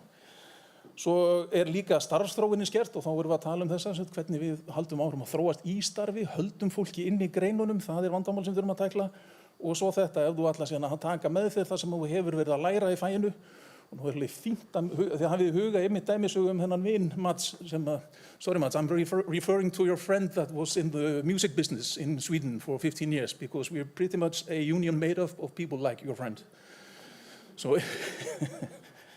Svo við erum með fólk sem veit mjög mikið, mjög sérhæft, oft með erlendar gráður eða námskeið sem eru ekki tilbúið til eða endurspegla á Íslandi, en gerir sér oft ekkert grein fyrir verðmætunum og hvað það getur tekið með sér áfram og farveiðirnir eru mjög takmarkar í að gera það og þjónusta það. Og svo það sem svona rauður þráður núna, því það eitthvað sem við verðum bara að bregðast við, það skert öryggi. Og ég ekki að grínast með það. Við erum í alvöru að taka séns á lífi og limum fólks, bæði sem starfar í greinunum og líka þeim sem eru, njóta þess sem við bjóðum. Og bara verðum að bregðast þar við og fagbréfin geta verið stór partur af því. En engu að síður síðan þegar við brettum við bermar og byrjum og þá eru þarna áskoranir. Formlega skólakerfið ágætt og skilar því sem það skilar, en engu að síður ekki uppbyggt þannig að það geti skilað þeim þörfum sem við þurfum. Mögulega hins vegar og líklega þegar að starfsgreinar orðna það þroskaðar hver og einn að þá hægt að fara að bjóða upp á formlegt nám, en þangað til þarf boltinn að vera hjá baklandinu og símenntuninni, framhaldsfræðslunni og þeim aðilum.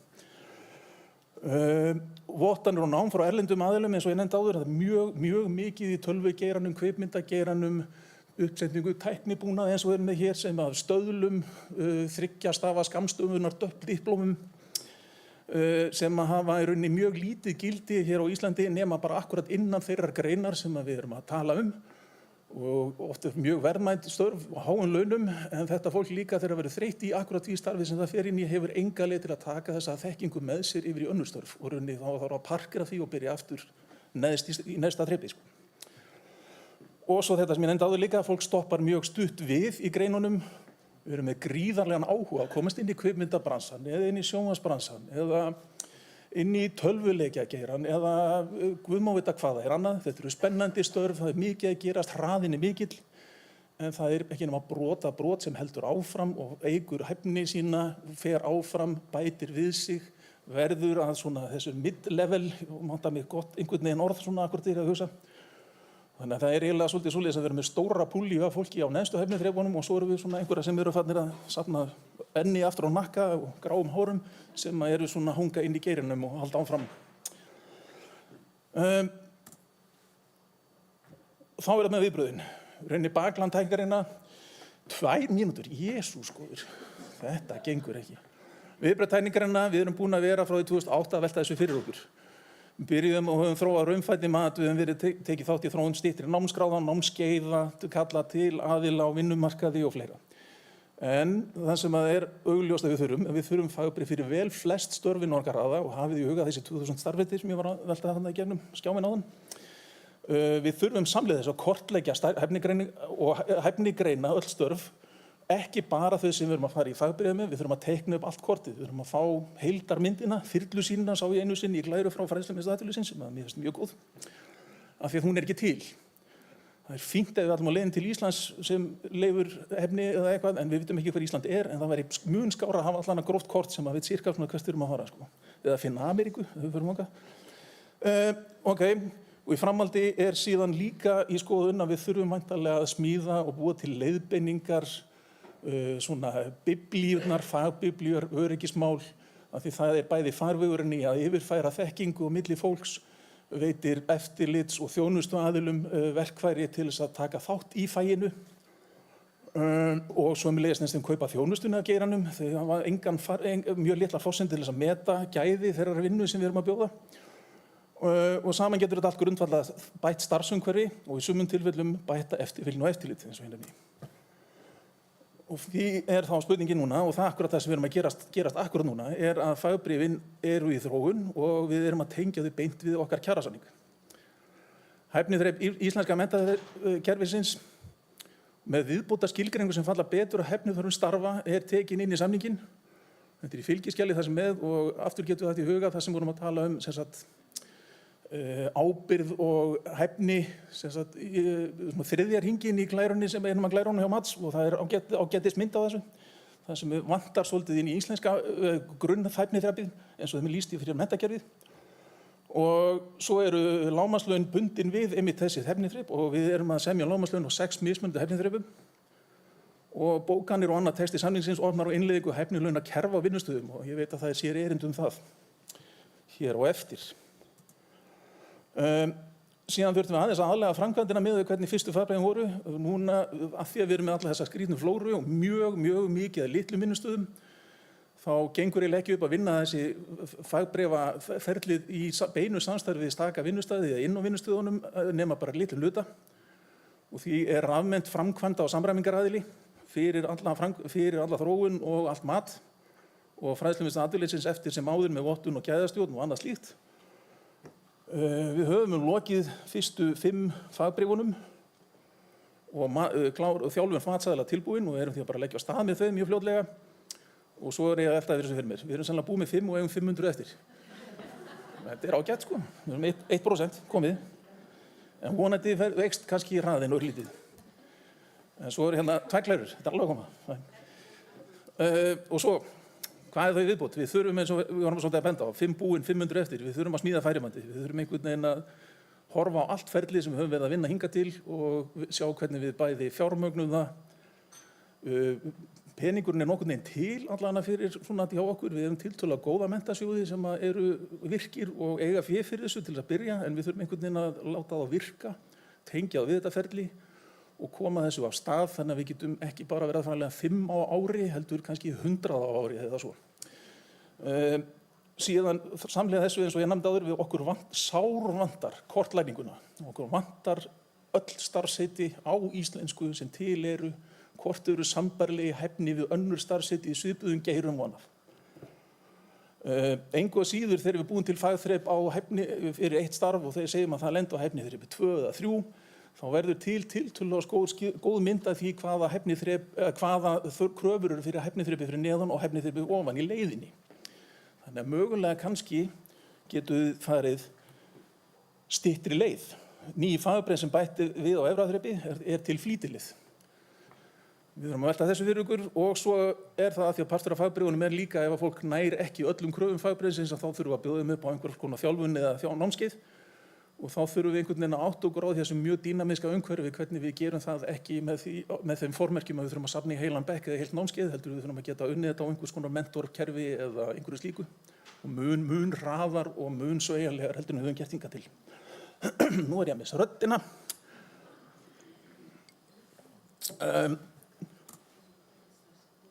Já, ég er alltaf á 100 km hraða, hvort sem ég er stressaður ekki, sko, þannig að það er bara eins og það er. Sko. Nei, ég er ekki komin sko, ég er ekki grátklökkur, ég er bara svo mikið sem ég ætla að koma hérna til, sko. Herðu, allavega. Þannig fer ég að velta þessu fyrir mér hérna, sko. Fagbréf vegna afmarkaðra starfshátta. Mjög augljóst og bara strax á fyrsta samtali út af fyrsta fagbréfi þá erum við byrjað að velta fyrir ykkur að við getum metið og búið til fagbréf fyrir starfið. En svo ertu með 5 á vinnustæðnum og svo ertu með 1 sem er svona með aðeins meiri áherslu á eitthvað. Hann er leiðtóni í hópnum, hann er samt ekki stjórnandi, hann er einhvern veginn.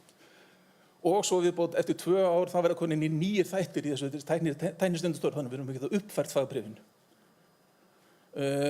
Svo þurfum við að geta mögulega tekið fyrir það sem ætlar að bera ábyrgð á öryggismálum eða andlegri heilsu eða guð má vita hvað, ekkomálin, það er endalaus farvegur allir þessu sem við þurfum að finna. Og ég stór ef að 10 til 10 manna fyrirtæki verði með sér manneskju sem er í fullu starfi við það að vera ekkofulltrúi fyrirtækisins. En við þurfum engu að síður að geta fundið út hvernig getum votað að þessi manneskja sé til þess bær og hæf, þó það sé ekki nema 5% af hennar starfi. Gætu svo fagbréf tengt vottanir og námskráður sem erlendir aðilar standa á bakvið. Það er gríðarlega verðmætt að ég lendi allar þessar 3 stafa skammstöðunar gráður að við getum einhvern veginn innvinklaðar inn í íslenska, allavega símenntunarkerfið, með því að mögulega nota þær sem hluta af einhvers konar fagbréf eða samhliða í gefa út fagbréf. Og svo þá þetta sem við endum síðan alltaf á, einhvern veginn þurfum við síðan að leysa það hvernig fólk fer og yfirfærir þekkingu og hæfni inn í formlega skólakerfið, milli starfsgreina og allt það. Símenntunarkerfið versus formlega skólakerfið. Er þetta eitthvað sem við getum leyst bara á morgun? Annað var það ekki. Takk.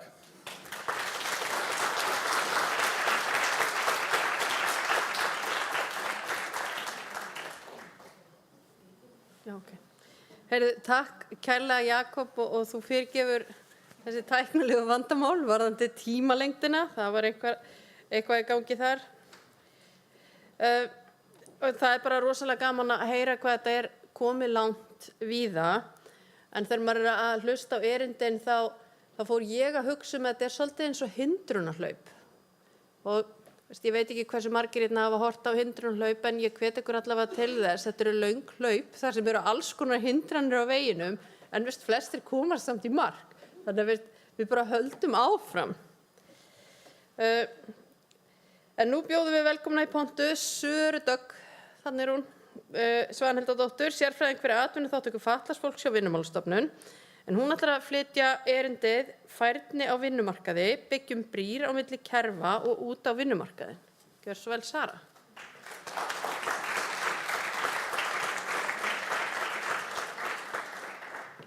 Já, komið sæl. Takk fyrir. Þarf ég að kunna eitthvað sérstaklega á þetta hérna? Jakob var svo flinkur í þessu. Hann er líka kallmaður. Ég veit það.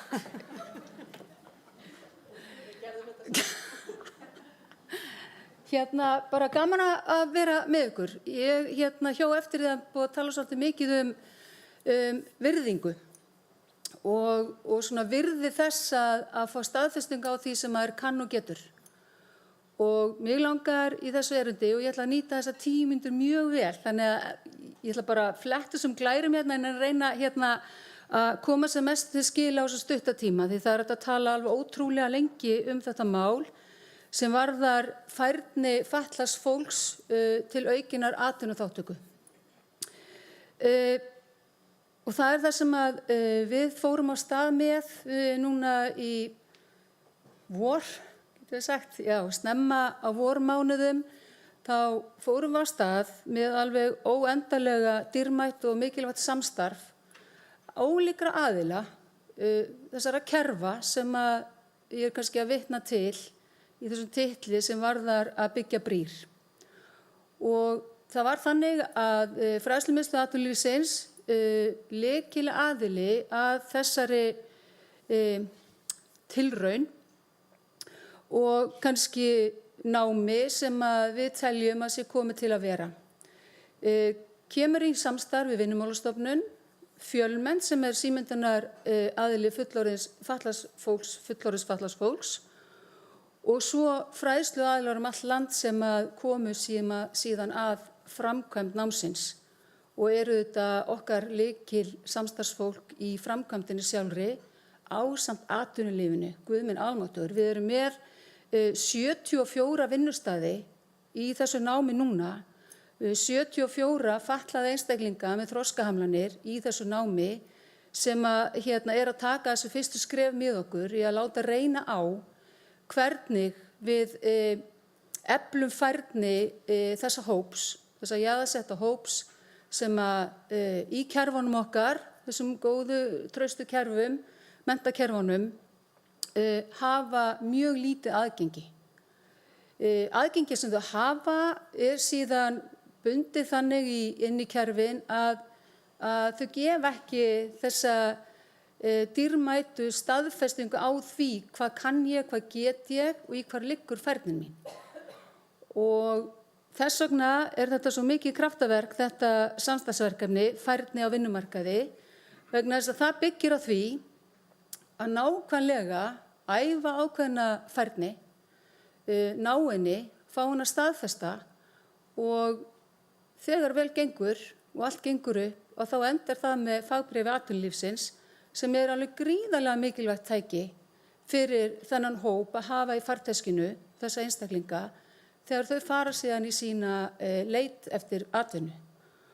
Og því þau eru auðvitað vissulega bundin við ákveðnar skerðingar sem að gera það verkum að þau geta ekki unnið hvaða störf sem á hvaða þrepi sem Þannig að það sem að gerist að fræðslumiðstöðin skrifar námskrá sem að rennur svona ljúflega inn í íslenska hæfniramman á fyrsta þrepi og gefur okkur raunverulega ný tækifæri til þess að byggja ofan á og þróa með okkur leiðir til þess að efla færni en frekar vegna þess að það auðvitað þannig með fatlað fólk eins og annað fólk að eftir því sem að þú æfist í því umhverfi og þeim starfsvettvangi sem þú stígur inn í með litla reynslu í grunninn að þá eðlilega eflistu, burtséð frá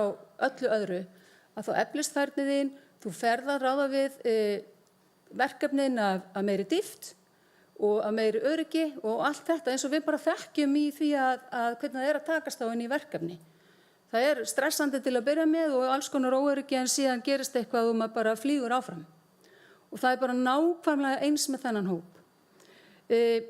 Færni á vinnumarkaði 180 klukkustundna nám og það auðvitað bundið við það að vera í gríðarlega góðu samstarfi við vinnustæði og byggir á því að vinnustæðir komi með okkur inn í verkefnið og bjóði upp á þennan þjálfunar tíma. Það gríðarlega mikilvægt til þess að tryggja það að þetta nám festist í sessi. Það að vinnustæðir og vinnumarkaðurinn, samtök atvinnulífsins, að þið aðstoða okkur við að tryggja að þetta verði vegferðin sem við ætlum að fara. Og það ég var bara að lesa síðast í gær, ég hefði þurft að uppfæra glærurnar mínar, einhver var að gera það áðan, að ný skýrsla, norræn skýrsla, segir okkur það búið að vera að taka saman og rýna það hvað dugir best, hvað virkar best til þess að efla viðkvæma hópa til starfa. Og það búið að rýna bara hefðbundið nám, alls konar aðgengi að ýmsu, hversu mikilvægt það að vera nálægur í ráðgjöf og þjónustu þegar kemur að vinnu og svo ekki. Og það sem og þetta var gert með því að það var tekin viðtöl við svona atvinnuráðgjafa á öllum Norðurlöndunum, hvernig eru löndin að gera þetta og hvaða nám í boði í hverju landi fyrir sig og hvað það sem verið að styrkja þennan hóp til atvinnuþátttöku. Og það var bara ótrúlega gleðilegt að fá staðfestingu á því sem við vitum, að það eina sem virkar, eða það sem virkar langt best, það að fá þjálfun inn á vinnustað. Burtséð frá öllu öðru, þá það sem kemur sterkasti þáttur til að styrkja þessa hópa, ekki bara fólk með þroskahamlanir, heldur líka aðra jaðarsetta hópa til virkari atvinnuþátttöku og eflað færni þeirra þannig að hún yfirfærist inn í bara önnur störf. Þannig að þú farir við erum að tala að þú styrkist bara alla jafna, þú ferð inn á einn vinnustað, þá tekur það með þér yfir í annað starf þegar að svo ber undir að þú skiptir starf. Nú ég bara ennþá á glæru 2. En allavega þetta það sem við erum búin að vera að gera. Það sem við erum að sjá fram á núna með þessu námi, þessu færninámi, að þetta er ekki hægt að lýsa svo nægilega vel hversu mikilvægt þetta samstarf og mér langar að leggja bara gríðarlega áherslu á að það er gríðarleg vinna, já, og það kostar alls konar hugarflugsfundi, bara hvernig náum við það að tengja þetta allt saman vegna þess að það hefur ekki verið gert áður, en það svo sannarlega þess virði og við erum öll að læra ótrúlega mikið á þessari vegferð og erum að fara í endurmat. Við ætlum að meta árangurinn núna undir lok nóvember, desember, þegar náminu lýkur, því að þetta eru búið að vera 70 klukkustundur í færni fræðslu inn í símenntunarstöðunum og þar kom Fjölmennt mjög sterk inn sem lykilaðili í því að búa til námsefnið sem að vinnur að því að nálgast þennan hóp sérstaklega, hvernig maður gerir það best. Þannig við erum búin að vera með mjög mikilvæga fagaðila og sérfræðinga inn í þessu teymi að byggja þetta upp til þess að þetta takist vel. Og svo eru þetta Vinnumálastofnun með sína ráðgjöf út allt land, tengda við vinnustæðina og svo fræðsluaðilarnir að halda utan hópinn sinn og gera þetta sinni einkunnu fagmennsku og hafa gert þetta gríðarlega vel. Og svo vinnustæðinni sjálfir sem við erum bara búin að krossa fingur bara þið verða að vera með okkur í þessu. Og við vonum að þetta endi með því að fólk sjá að þetta ekki svona flókið, þessi hópur getur alls konar og hann fær ýmislegt og það skiptir máli að við séum saman í þessu. Og ég með myndir sem ég ætla að sýna ykkur samhliða þessu sem ég að segja ykkur brúarsmiðina sjálfa. Mér langaði bara að segja ykkur örstutt í lokin frá þessum nemendum. Þarna erum við með stúlknahóp á Egilsstöðum sem eru alveg brjálæðislega glaðar yfir þessu. Og þarna fá þær tækifæri, kynnast hver annarri, því þetta líka spurning valdeflingu félagslega. Að tengjast, þekkja fólk sem í sömu stöðu, að gera sömu hluti og fá bara hana drifkraft sem við þekkjum að nærir okkur. Og það skiptir þennan hóp alveg miklu máli. Við erum með, mér langaði að segja ykkur frá þessum unga manni, hann býr í Vestmannaeyjum og hann einhverjum árum yngri en ég, sagði ég unga manni, hann svona, að hann einhverjum árum yngri en ég og bara dæmi hvernig við erum að láta kerfin okkur búa til hindranir. Hann fékk tækifæri til að fara inn í þetta nám í gegnum Visku í Vestmannaeyjum. Hann 41 ára gamall, svo ég segi nú ekki alveg hvað ég sé gömul. Hann í fyrsta skipti að fara út á vinnumarkað. Og sjáu hann bara. Og hann bara að blómstra og bara í svo góðum gír og í fyrsta skipti að fá að láta reyna það að vera einhvers staðar í starfi. Hversu hræðilegt það bara, þessi staðreynd, en guð minn góður, við getum gert svo miklu betur og eigum að hlúa þessu inn í okkar kerfin sem við eigum til og vinna þetta saman þannig að fleiri fái þessi tækifæri. Og auðvitað bara eins og fyrir okkur öll, hvaða máli skiptir þetta? Jú, það bara mjög mikilvægt að fá alvöru vinnu, vera svörin. Kynnast nýju fólki og bara læra allt þetta nýja sem maður lærir við það að fara í endurmenntun eins og við bara þekkjum. Og auðvitað þetta alveg gríðarlega valdeflandi eins og búið að koma fram hér fyrir í dag. Og með þessum orðum vil ég eiginlega bara ljúka þessu.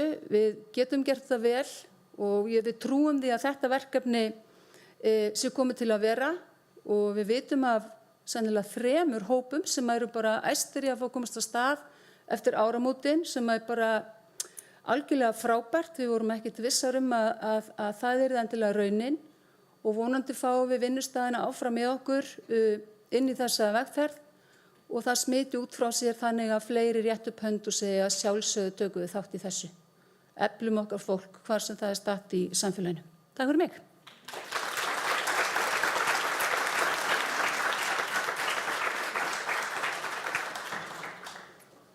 Takk kærlega Sara og þú kemur aftur inn á hvað þetta er valdeflandi sem er allavega hluti af grunninum á því sem við erum að tala hérna í dag. En það er farið að síga eins og seinni hlutan hérna hjá okkur og aðeins eitt erindi eftir. Ég myndi segja að veri síðast en alls ekki síst. En það þær Björg Bjarnadóttir, framkvæmdastjóri Starfsgreinasambands Íslands og May-Britt Hjördís Brím, lögmaður á vinnumarkaðssviði Samtaka atvinnulífsins, sem eru með innlegg nýtt hæfnilaunakerfi, markmið og framtíðarsýn. Að loknu erindinu þá ætlum við að bjóða upp á spurningar til þeirra Bjargar og May-Britt. Og til þess að tryggja jafnræði meðal þeirra sem eru hér í sal og þeirra sem eru í streymi, þá gerum við þetta rafrænt. Og á borðunum fyrir framan ykkur eru blöð með QR-kóða. Já, ég skildi ekki hvað hann var að fara að segja mér. Á borðunum fyrir framan ykkur eru blöð með QR-kóða eins og Fjóla er að halda þarna uppi. Þið sem eruð í streymi, þetta átti nú að vera komið, já, ég færði þetta áðan, það hefur ekki, ég ætla að setja þetta upp fyrir ykkur sem eru í streymi líka.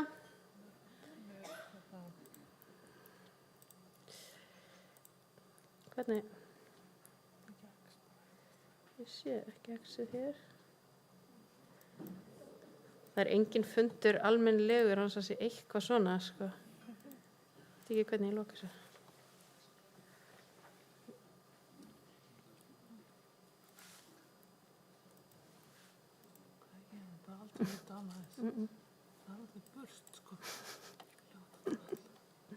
Já, þarna fór það. Hún er síðust. Ég færði hana upp á þann eins og þeirra við skiptuð. Heyrðu, hérna er komin QR-kóðinn. Ég hveti ykkur öll til að opna þetta núna og sækja forrit sem þið lendið á sem heitir Mentimeter. Það er frekar einfalt og aðgengilegt og þið notið það til að skrá niður þá spurningar sem þið viljið spyrja þær stöllur að loknu erindinu. Látum þetta vera hérna kannski í smástund meðan þær koma sér allavega fyrir. En bara gjörið svo vel, May-Britt og Björg.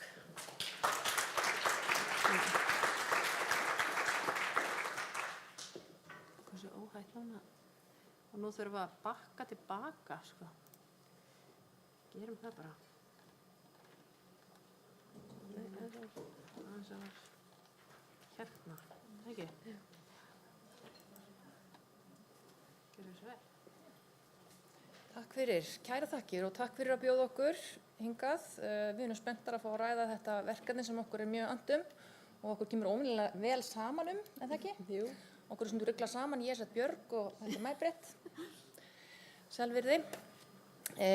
Já, við ætlum að kynna þetta nýja hæfnilaunakerfi sem náðist að koma inn í kjarasamninga í vetur og fjalla aðeins svona tilurð þess og markmið með því og svona aðeins að spá í framtíðina með það.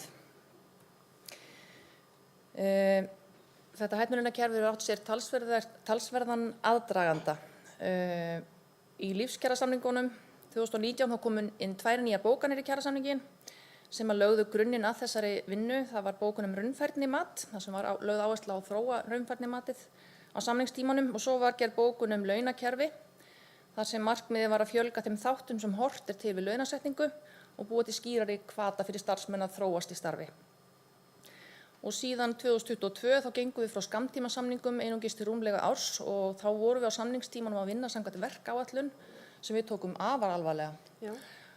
Og funduðum mjög stíft á árinu 2023, kölluðum ýmsa að fræðslumiðstöðina meðal annars og unnum það vel að við skiluðum í rauninni bara niðurstöðu inn á samningaborðið í vetur og þetta nýja hæfnilaunakerfi verður svo hluti af kjarasamningnum sem var undirritaður í mars og gildi þá til 2028 og við höldum svo bara áfram að vinna í kerfinu á samningstímanum.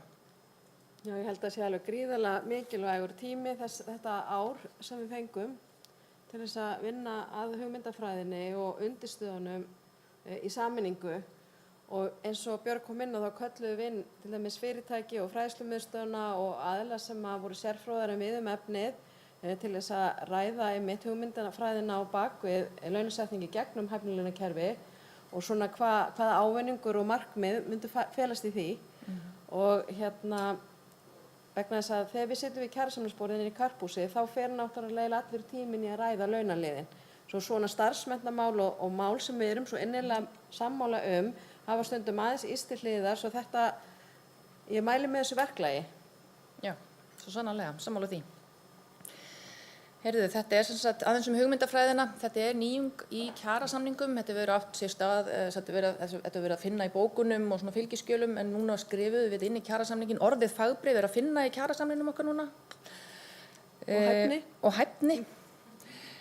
Við teljum sem sagt þörf á nýju og sveigjanlegra launakerfi til þess að takast á við þá þróun sem er fyrirsjáanlegt að verði á vinnumarkaðnum. Það sem að störf munu halda áfram að þróast og sum hverfa og svo verða ný til í staðinn. Nýtt launakerfi getur orðið öflugt verkfæri og virka sem hvati fyrir starfsfólk og fyrirtæki til þróunar, þar sem framgangur byggir á skilgreindum og skýrum viðmiðum. Almenn viðmið til framgangs í dag styðji ekki endilega við þessa þróun á vinnumarkaði. Það er vilji til að mat og þekking og hæfni skili sér í launum og launataflan eins og hún er í dag setur ákveðnar skorður þar. Þannig að hljóð og mynd hafa ekki alltaf farið saman þar sem að óbreytt staða er vísasta leiðin til launahækkana. Nýtt hæfnilaunakerfi það ýtir undir starfsþróun þegar breytingar verða á starfinu og bætir þar með starfsánægju. Og þetta er breytt hugmyndafræði. Við vorum að tala það að svona nýtt kerfi að það er erfitt að það festir svo illa rætur ef að fólk á það ekki sameiginlega. Og það er sér sátt á milli okkar ásetning með kerfinu. Þannig að við þróum það áfram í umræðu okkar á milli. Og svo má bæta því við að nágrannar okkar á Norðurlöndunum horfa til okkar og þessa þríhliða samstarf sem sagt aðila vinnumarkaðarins og fræðslumiðstöðvarinnar. Þannig að við erum á Íslandi bara að verða nokkuð góða fyrirmyndir þeim efnum. Já, ég held það einmitt að við erum svona svolítið að rífa vaðið að tengja þetta beint inn í kjarasamningana til þess að sé svolítið svona haldreipi í nálguninni og svo þurfum við náttúrulega bara að þróa þetta áfram því að eins og þetta er sett fram í kjarasamningunum í dag þá er í raun og veru heimilt að meta hæfni til launa og við erum að kynna fyrir vinnumarkaðnum þessa hugmyndafræði hæfnilaunakerfi sem svo sannarlega sum fyrirtæki eru með og hafa verið að þróa áfram og við einmitt fengum kynningar frá fyrirtækjum sem eru með launakerfi sem byggja á hæfni en við þurfum svolítið að breiða út boðskapinn og það þarf svolítið að vera eins og Björg kemur inn á sameiginlegt eignarhald og sameiginleg vegferð líka með stjórnvöldum sem að þá opna og hafa sýnt í skilning en sýna því enn frekari skilninga að þessi nálgun mun eflaust bæta samkeppnishæfni Íslands til framtíðar. Akkúrat. Heyrðu, okkur Mæ-Britt finnst mjög gaman að lesa kjarasamninga og svo þegar við setjum það upp á glæru þá verður það ennþá skemmtilegri, okkur finnst það myndir og svona.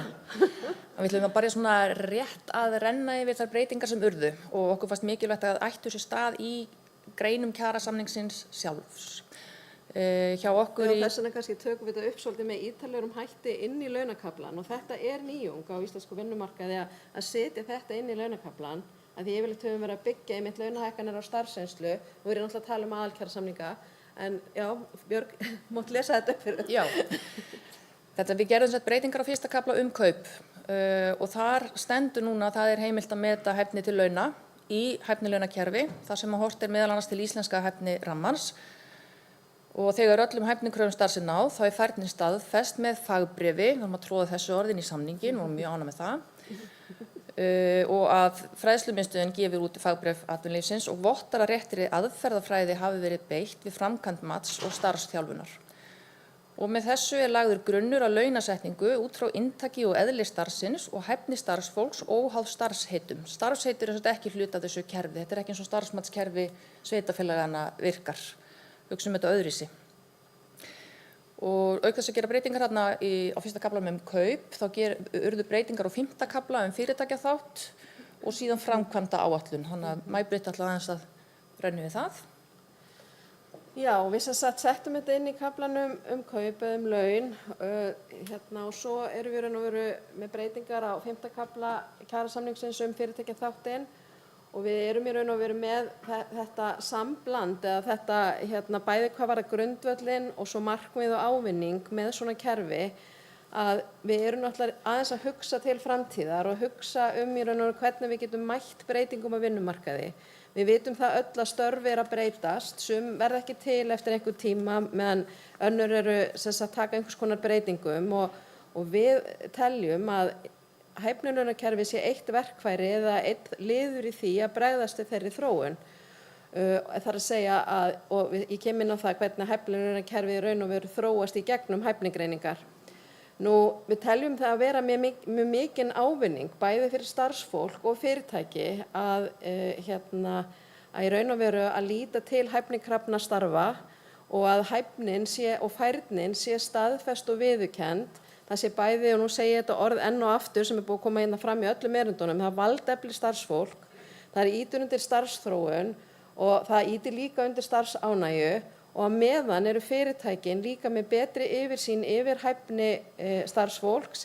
Þetta tengist gagnsæjar og effektívar launaákvarðanir tengjast beint inn í samkeppnishæfni fyrirtækja pluss það starfsmannavelta minnkar vegna þess að það ákveðin ávinningur fyrir starfsfólk að vera hjá fyrirtækinu. Og í ört vaxandi og miklum breytingum núna sem við sjáum fram á vinnumarkaði bara heilt yfir globally eða alþjóðlega, þá sjáum við náttúrulega í Evrópu að það verður samkeppni vinnandi fólk á milli vinnumarkaða í Evrópu. Svo þetta ein leið til þess að geta líka tekið vel á móti fólki sem hingað kemur, sem að fer þá inn með sína hæfni og metið inn í svona hæfnilaunarkerfi. En þetta einmitt svona sameiginleg sýn okkar og við teljum svo mikinn ávinning og við erum náttúrulega bara sjúklega spenntar fyrir þessu og erum að reyna að breiða þetta út og ég veit að mörg ykkar þekkja þetta líka vel og alveg með okkur á vagninum. En markmiðið náttúrulega að meta störf með hlutlægum og málefnalegum hætti. Það að segja að við viljum fjölga þeim þáttum sem í raun og veru liggja til grundvallar launaákvörðun inn í fyrirtækjum. Og eins og kjarasamningarnir eru náttúrulega frábærir, þá þeir líka stundum áskorun, sérstaklega hvað varðar launatöflur og hvernig hækkunin innan kjarasamninga, svona bundin við starfsreynslu, sem þýðir ekkert alltaf endilega að fólk sé að þróast í starfi. Og við teljum að með hæfnilaunarkerfi þá sé einmitt komið með svona öflugt verkfæri, bæði fyrir fyrirtækin og líka fyrir starfsfólkið, til þess að bæta vinnuumhverfið og auka gagnsæi og starfsánægju.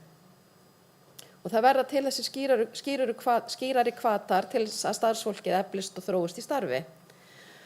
Og þegar við erum að þróa hæfnilaunarkerfið, þá þurfum við náttúrulega hæfnigreina störf. Það leiðin okkar til þess að þróa hæfnilaunarkerfið. Það byggir á í raun og veru starfaprófílum sem afurð hæfnigreininga. Og fræðslumiðstöð atvinnulífsins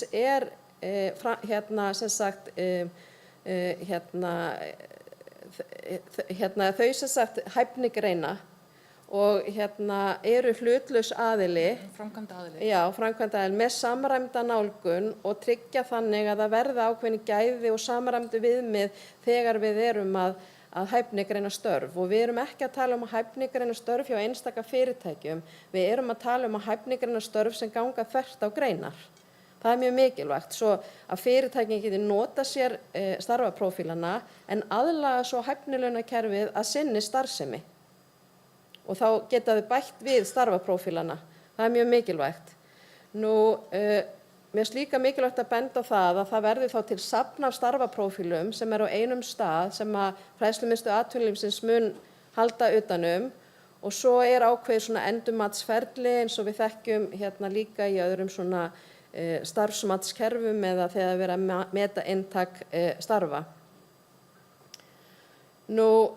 Hæfnilaunarkerfið, það ekki sem sagt nein endanlegin svona skilgreining á mælikvörðum eða vægi einstakra þátta. Við erum með inn í 5. kaflanum svona ákveðna ábyrgðarþætti eða þá þætti sem hæfnilaunarkerfi á að byggja á sem ég fer aðeins með ykkur hérna eftir yfir með ykkur á eftir, en þetta er ekki einhverju endalegi mælikvarði, þetta er meira verkfæri og leiðbeiningar hvaða þættir það eru sem að horft til þegar hæfni starfa er metin. Þetta er í raun og veru hugsað sem umgjörð sem að starfsfólk og stjórnendur geta sameiginlega þróað áfram. Við erum að gefa þeim ákveðin grunn til þess að þróa áfram í takt við breytingar á starfsemi fyrirtækja og þróun á vinnumarkaði, svo þetta verði svolítið dýnamist kerfi sem að mætir bæði þörfum starfsfólks og fyrirtækjana. En við erum samt að leggja áherslu á að kerfið sé einfalt og skýrt, að við séum ekki kannski að flækja þetta og of, en auðvitað fer það líka eftir eðli og starfsemi fyrirtækja, hversu í raun og veru og starfana, hversu djúpt verður farið hjá hverju fyrirtæki eða í hverri grein fyrir sig. En það er allavega þessi þættir og viðmiðin að þeirra sem skapa svo grundvöll undir launasetningu. Og það eru sem sagt starfstengdir þættir og svo einstaklingsbundnir þættir og við erum með dæmum það á þessum glærum sem að kerfið myndi þá byggja á. Það er þá starfstengda þættir, þetta eru hlutverk sem er til dæmis eins og bara hvert hlutverk, starfið inn á vinnustað, þetta verkstjórn, umsjón með þjálfun, móttaka nýliða og svo framvegis. Nú ábyrgðarþátturinn er gríðarlega mikilvægur, það er verið að athuga hvort að starfið hæfni til þess að starfið sem sagt feli í sér ábyrgð á verkefnum, fólki, vélum, tækjum og svo framvegis. Þetta er náttúrulega ekki tæmandi talið og svo svona sjálfstæðis hluti líka. Og það eru mismiklar kröfur gerðar í störfum til sjálfstæðis og það er horft á það við hæfnigreiningar. Nú dæmi einstaklingsbundna þættir og svo reynsla og þekking og svona almennir hæfniþættir og sem eru þá teknir inn í kerfið. Og við erum sem sagt fylgjum þessu verkefni fast eftir og settum líka inn í bókun með kjarasamningnum og til að halda því til haga þá var sams konar bókun líka gerð í kjarasamningi SA og Eflingar sem eru líka með í þessari vegferð að fjölga og vilja fjölga starfaprófílum í íslensku atvinnulífi. En við sem sagt erum búin að stofna hópinn og byrjuð í vinnunni og það skiptir gríðarlega miklu máli eins og Björg kom inn á að það sé sameiginlegt eignarhald á verkefninu. Svo það verða kallaðir til þess að þegar við erum hvar við ætlum að byrja, á hvaða störfum ætlum við að byrja, í hvaða greinum og svo framvegis, að starfsgreinarnar og fyrirtækin, stéttarfélögin og aðrir hagsmunaaðilar séu með okkur í vegferðinni. Svo við byrjum í raun og veru á svolítið breiðum fókus sem við þrengjum svo niður og fræðslumiðstöðin okkur alltaf til halds og trausts og ráðgjafar hefur gengið í gegnum svona ferli áður til dæmis með rafmennt og tæknifólki og verslun og þjónustu, svo við náttúrulega erum ekki algjörlega að finna upp hjólið en reynum að tína svona best practice út úr öllu og erum í okkar eigin vegferð. Og við erum náttúrulega að deila þessari framtíðarsýn. Og þessi framtíðarsýn er að við teljum að nýtt hæfnilaunarkerfi kallist á við þróun sem við sjáum á vinnumarkaði, sem við sjáum í menntakerfinu, sem við sjáum bara í samfélaginu heild. Við erum mikið að tala launasetningu núna út frá mati og inntökum starfa. Ég kannist við umræðan opinberum markaði og hér var vísað í starfsmati sem er náttúrulega núna orðin áratugar reynsla á að meta inntak starfa. Ríkið hefur í gegnum stofnanasamninga líka verið í einhver slíkri vegferð og við erum í hæfnigreiningum. Við teljum að það sé leiðin okkar á almennu markaði. Nú, við erum að reyna að auka gagnsæi í launasetningu sem er gott bæði fyrir atvinnurekandann og fyrir launþegann. Og við erum að fá kröfur aukið gagnsæi frá Evrópusambandinu og annars staðar frá, hvað varðar launasetningu. Nú, þetta talar líka saman við raunfærnimat og námskrár og bara menntun í landinu. Nú, jafnlaunavottunin, fyrirtæki og stofnanir hafa verið að innleiða jafnlaunavottun og innleiða staðlaun og fá jafnlaunavottun. Þetta talar saman við það. Nú, þetta er líka gríðarlega mikilvægt verkfæri hvað varðar breytingar á störfum. Upskilling and reskilling. Við okkur vantar ennþá svona gott íslenskt heiti við þetta. En þetta er okkar svona verkfæri til þess að takast á við það. Eitt örugglega af mörgum, þetta er mikil áskorun, hvernig vinnumarkaðurinn er að breytast. Og þetta styrkir líka stöðu þeirra sem eru með minnstu formlegu menntunina og eru á tekjulægstu hóparnir sem eru taxtahóparnir. Og þess vegna leggjum við í Starfsgreinasambandinu á stað í þetta vegna þess að við erum að semja fyrir hóp þar sem að helmingurinn á hópnum er á taxtalaunum og svo er stór hluti rétt fyrir ofan taxtalaun, myndi aldrei teljast vera á markaðslaunum. Og fagbréfin virka fyrir þennan hóp sem markaðslaunakerfið virkar ekki fyrir. Þannig að við bindum mikla vonum við þetta. Við erum áfram að fara að semja lágmarkslaun í kjarasamningum, en vonumst til þess að geta, við þurfum að breyta þessari launatöflu eitthvað. Já, hugmyndafræðin náttúrulega líka að launamyndunin verða einhverju leyti inni hjá fyrirtækjunum, að þau geti umbuna starfsmönnum fyrir aukna hæfni og verið með leiðir til starfsþróunar inn í fyrirtækjunum og geti þá umbuna sínu starfsfólki vel fyrir það. Algjörlega, og vinnustaðurinn verði bara þetta lærdómssamfélag sem styður og styrkir við þessa þróun sem að er að eiga sér stað. En hæfnilaunakerfi eiga náttúrulega geta líka verið fyrir markaðslaunahópa og þannig að þetta verkefni og þessi kjarasamningur náttúrulega, þar erum við að horfa á ákveðin hóp. Og kerfið náttúrulega á að vera gagnsætt og opið og aðgengilegt starfsmönnum og þessi hæfnilaunakerfi sem við fengum kynningu á, þau hafðu verið unnin í góðu samstarfi fyrirtækjana við stéttarfélögin á staðnum. Svo við erum bara nokkuð bjartsýn að við ætlum að það er hluti af framkvæmdaráætlun okkar og hópsins sem við erum í að útbúa kynningarefni og fræðsluefni og fara og tala fyrir þessari hugmyndafræði og þessari nálgun landið allt og já, þetta er náttúrulega bara verkefni sem er að byrja hjá okkur núna, það er byrjað. Já, þetta er komið á koppinn og við sitjum á honum og ekki bara við Mæ-Britt, við erum fleiri. Við erum fleiri í hópnum og já, við ætlum ekki standa upp. Við ætlum ekki standa upp. Þetta er langhlaupið. Já. En við erum lögð á stað og við bindum miklar vonir við þetta góða samstarf við fræðslumiðstöðina og teljum að það muni efla þetta verkefni til muna. Og við teljum að módelið sé gott. Að fræðslumiðstöð atvinnulífsins sem er í eigu aðila vinnumarkaðarins og það ríkir traust til fræðslumiðstöðarinnar að fræðslumiðstöðin sjái þetta fyrir okkur. Þetta er ekki gert inn í fyrirtækjunum, þeir eru ekki að meta hæfnina þar heldur. Það er annar prósess sem fer í gang og við teljum það að vera mjög mikilvægt og vera okkar styrkleiki í þessu kerfi. Já, nú bara bíðum við spenntar eftir einhverjum spurningum. Við vorum að velta fyrir okkur og við fengjum bara spurningar, ekki hinir. Já. Streyma þær inn eða? Já, við þurfum spurningar þurfa að koma upp. Nú færið ykkur hér og takið ykkur sitt hvort mikrofóninn og hellið glas og svona meðan við reddum þessu hérna á skjánum. Já, þetta var ætlað fyrir okkur. Ég var einmitt að hugsa að vera panel og eftir. Það átti nú að vera þarna inni. Það átti að vera þarna inni. Það skilur með þetta hérna. Hérna er það.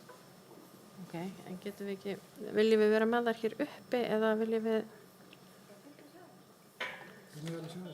Það vilja allir sjá þær. Hvar sé ég hvaða spurninga hefur fengið flest stig, Hrannar? Ég sé það ekki. Ok, ég tek þær bara af handahófi þá. Það eru komnar nokkra spurningar til ykkar. Þeir sem eru með spurningar til annara fyrirlesara þurfum bara að beina þeim til þeirra. En við ætlum ekki að vera að spyrja ykkur út í fyrir það. En það kemur hér, eru þættir í hæfnilaunakerfinu sem meðvitað vinna gegn kynbundnum launamun eins og önnur starfsmannskerfi gera sem eru notuð á Íslandi? Já, þetta er mjög góð spurning og við erum mjög vel meðvituð einmitt mat á inntaki starfa og svona kynjaskekku sem getur orðið í því. Þarna er reynda verið að spyrja hæfnilaunakerfi sjálft og það á náttúrulega að tala saman við jafnlaunakerfi fyrirtækja. Og nú eiga fyrirtæki sem eru á ákveðinni stærðargráðu og stofnanir líka að vera búin að innleiða jafnlaunastaðilinn.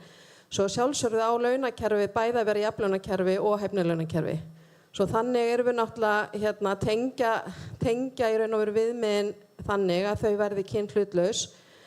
En svo er annars, og ég bara spinna off við spurninguna, þá líka hæfnigreiningarnar og það er einmitt eitthvað sem við höfum verið að ræða líka niðri fræðslumiðstöð atvinnulífsins, hvernig við getum tryggt það að hæfnigreiningarnar sjálfar taki líka við séum með kynjagleraugun og það eru ýmsar leiðir til þess. Svo við erum alveg fullilega meðvituð það að hæfniþættirnir verði kynhlutlausir. Já, ég bara tek undir þetta og við ræddum í ferlinu þessa jafnlaunavottun og þetta geti jafnvel styrkt þau smærri fyrirtæki sem ekki er skylt að að afla sér slíkra vottunar, að þetta launakerfi gæti styrt þau fyrirtæki. Jöfn laun starfa þvert á vinnumarkaðinn. Ég sé fyrir mér að þetta geti bara hjálpa til. Af því það er kynbundin mismunun á vinnumarkaði þvert á hann. Já, annars tek ég undir það sem Maj-Britt segir. Takk fyrir þetta. Okkur er ekki gefin mikill tími í þetta, þannig að við höldum bara yfir í næstu spurningu. Maj-Britt nefndi að þetta veri ávinningur fyrir starfsmann að vera lengi á sama fyrirtæki. Er þá hvert fyrirtæki með sitt hæfnilaunakerfi og ef já, er þá sama hæfni mismikils virði hjá fyrirtækjum? Sko, ég náttúrulega nefndi að það væri minni starfsmannavelta sem náttúrulega ávinningur fyrir fyrirtæki og getur líka verið ávinningur fyrir starfsmannin ef hann líkar vel og vill vera áfram. En þetta einmitt líka tækifæri fyrir starfsmann til þess að flytja sig á milli vegna þess að starfaprófílarnir ganga þvert á og sem sagt fagbréfin og þú getur einmitt styrt samkeppnisstöðina sem einstaklingur sem starfsmaður á markaði, vinnumarkaði að fara með fagbréfið á milli staða. Svo það í raun og veru ef þú vilt vera áfram hjá sama fyrirtæki þá sér það þannig að leið til starfsþróunar og það bara mjög gott mál. En ef þú vilt skipta starf þá hefur þú jafnvel betri möguleika til þess heldur en áður. Síðan má segja líka að þetta eru bæði starfstengdi þættir og persónubundni þættir sem eru metnir og þessi persónubundnu mýkri þættir eins og leiðtogafærni, samskiptahæfni, þetta er hæfni sem nýti svona nokkuð þvert á vinnumarkaðinn almennt. En svo gætur verið í starfstengdu þáttunum með hæfni sem þú býrð yfir og öðlaðist á fyrri vinnustað sem kannski hennar er ekki krafist á nýja vinnustaðnum. Þannig að þetta getur verið allir gangur á þessu. Nákvæmlega, takk fyrir þetta.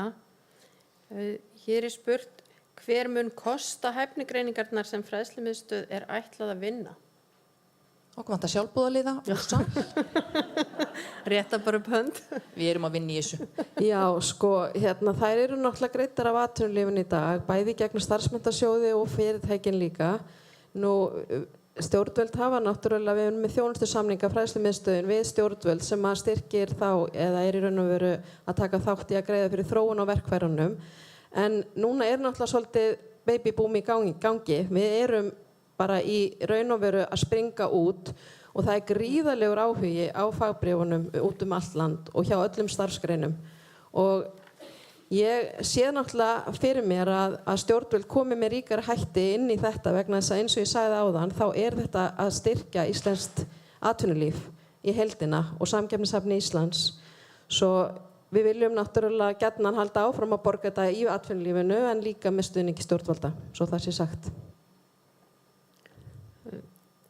Heyrðu, ég ætla að fá umorða eina spurningu að því að þú varst að vísa í að það væri mikill áhugi á þessu allstaðar. Það stendur hvernig ætlið þið, ég ætla að segja haldið þið að það verði erfitt að fá atvinnurekendur til að uppfylla þessi skilyrði í kjarasamningum? Sko það eins og þetta sett fram í kjarasamningunum núna, þá heimilt að meta hæfni. Svo og það eru mörg fyrirtæki sem eru þegar að gera það. Svo það má bara halda því til haga.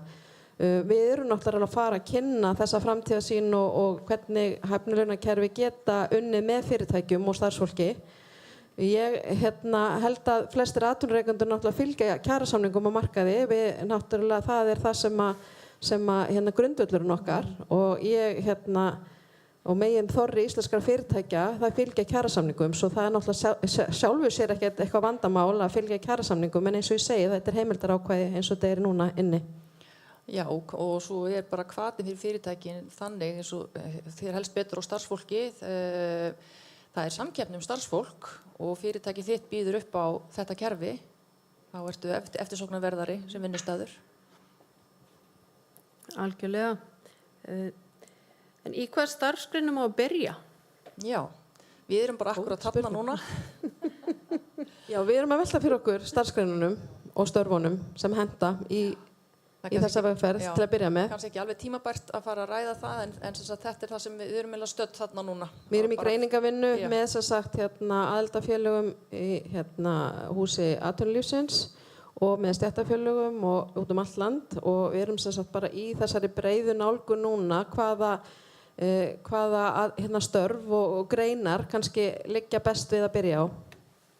Já, Og eins og Jakob sagði áðan, þetta alveg ótal mörg störf og það ekki hægt að taka þau öll, en þetta eitt skref í einu.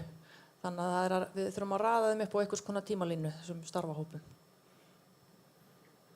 Já, það er spurning hvort það verður svona random, bara eins og ég að taka spurningarnar hér. Það verður væntanlega einhver faglegri vinna þar að baki. En hver sér að meta hvort einstaklingur sé með hæfni til að fá fagbréf? Hvernig það ferli? Eftir getur farið yfir það með okkur skref fyrir skref. Það eru náttúrulega betri sérfræðingar en við sem geta lýst hérna hæfnigreiningaferlinu. Það er spurning hvort einhver geti gert það í örstuttu máli, en það var þarna á einni glærunni svona gróf lýsing á því.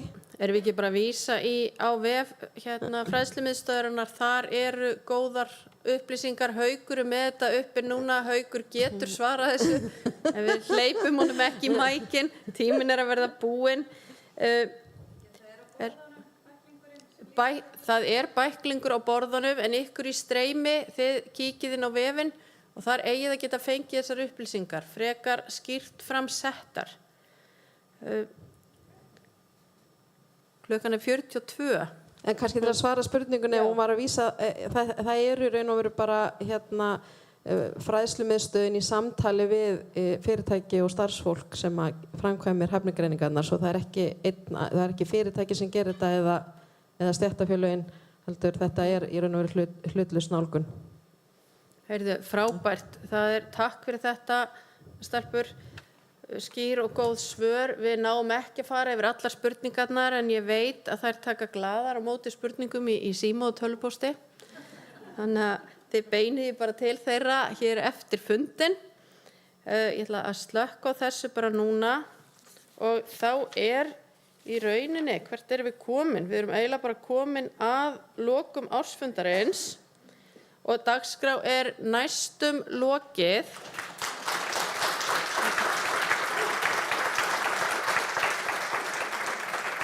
Ég ætla að dreifa fræjunum.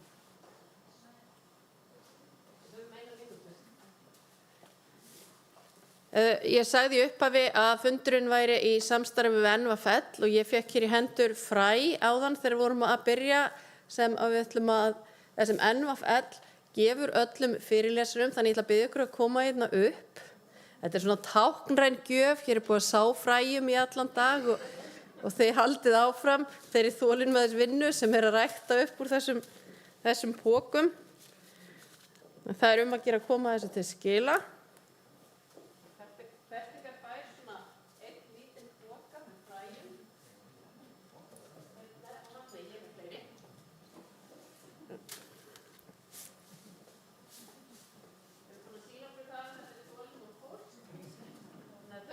Þau ráða við þetta verkefni.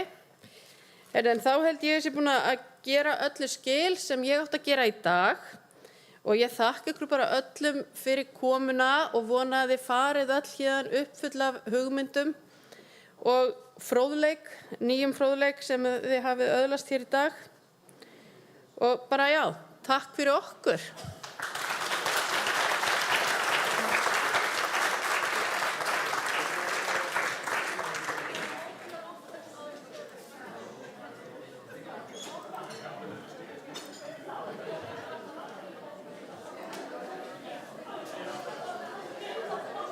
Þetta haldist með tíma.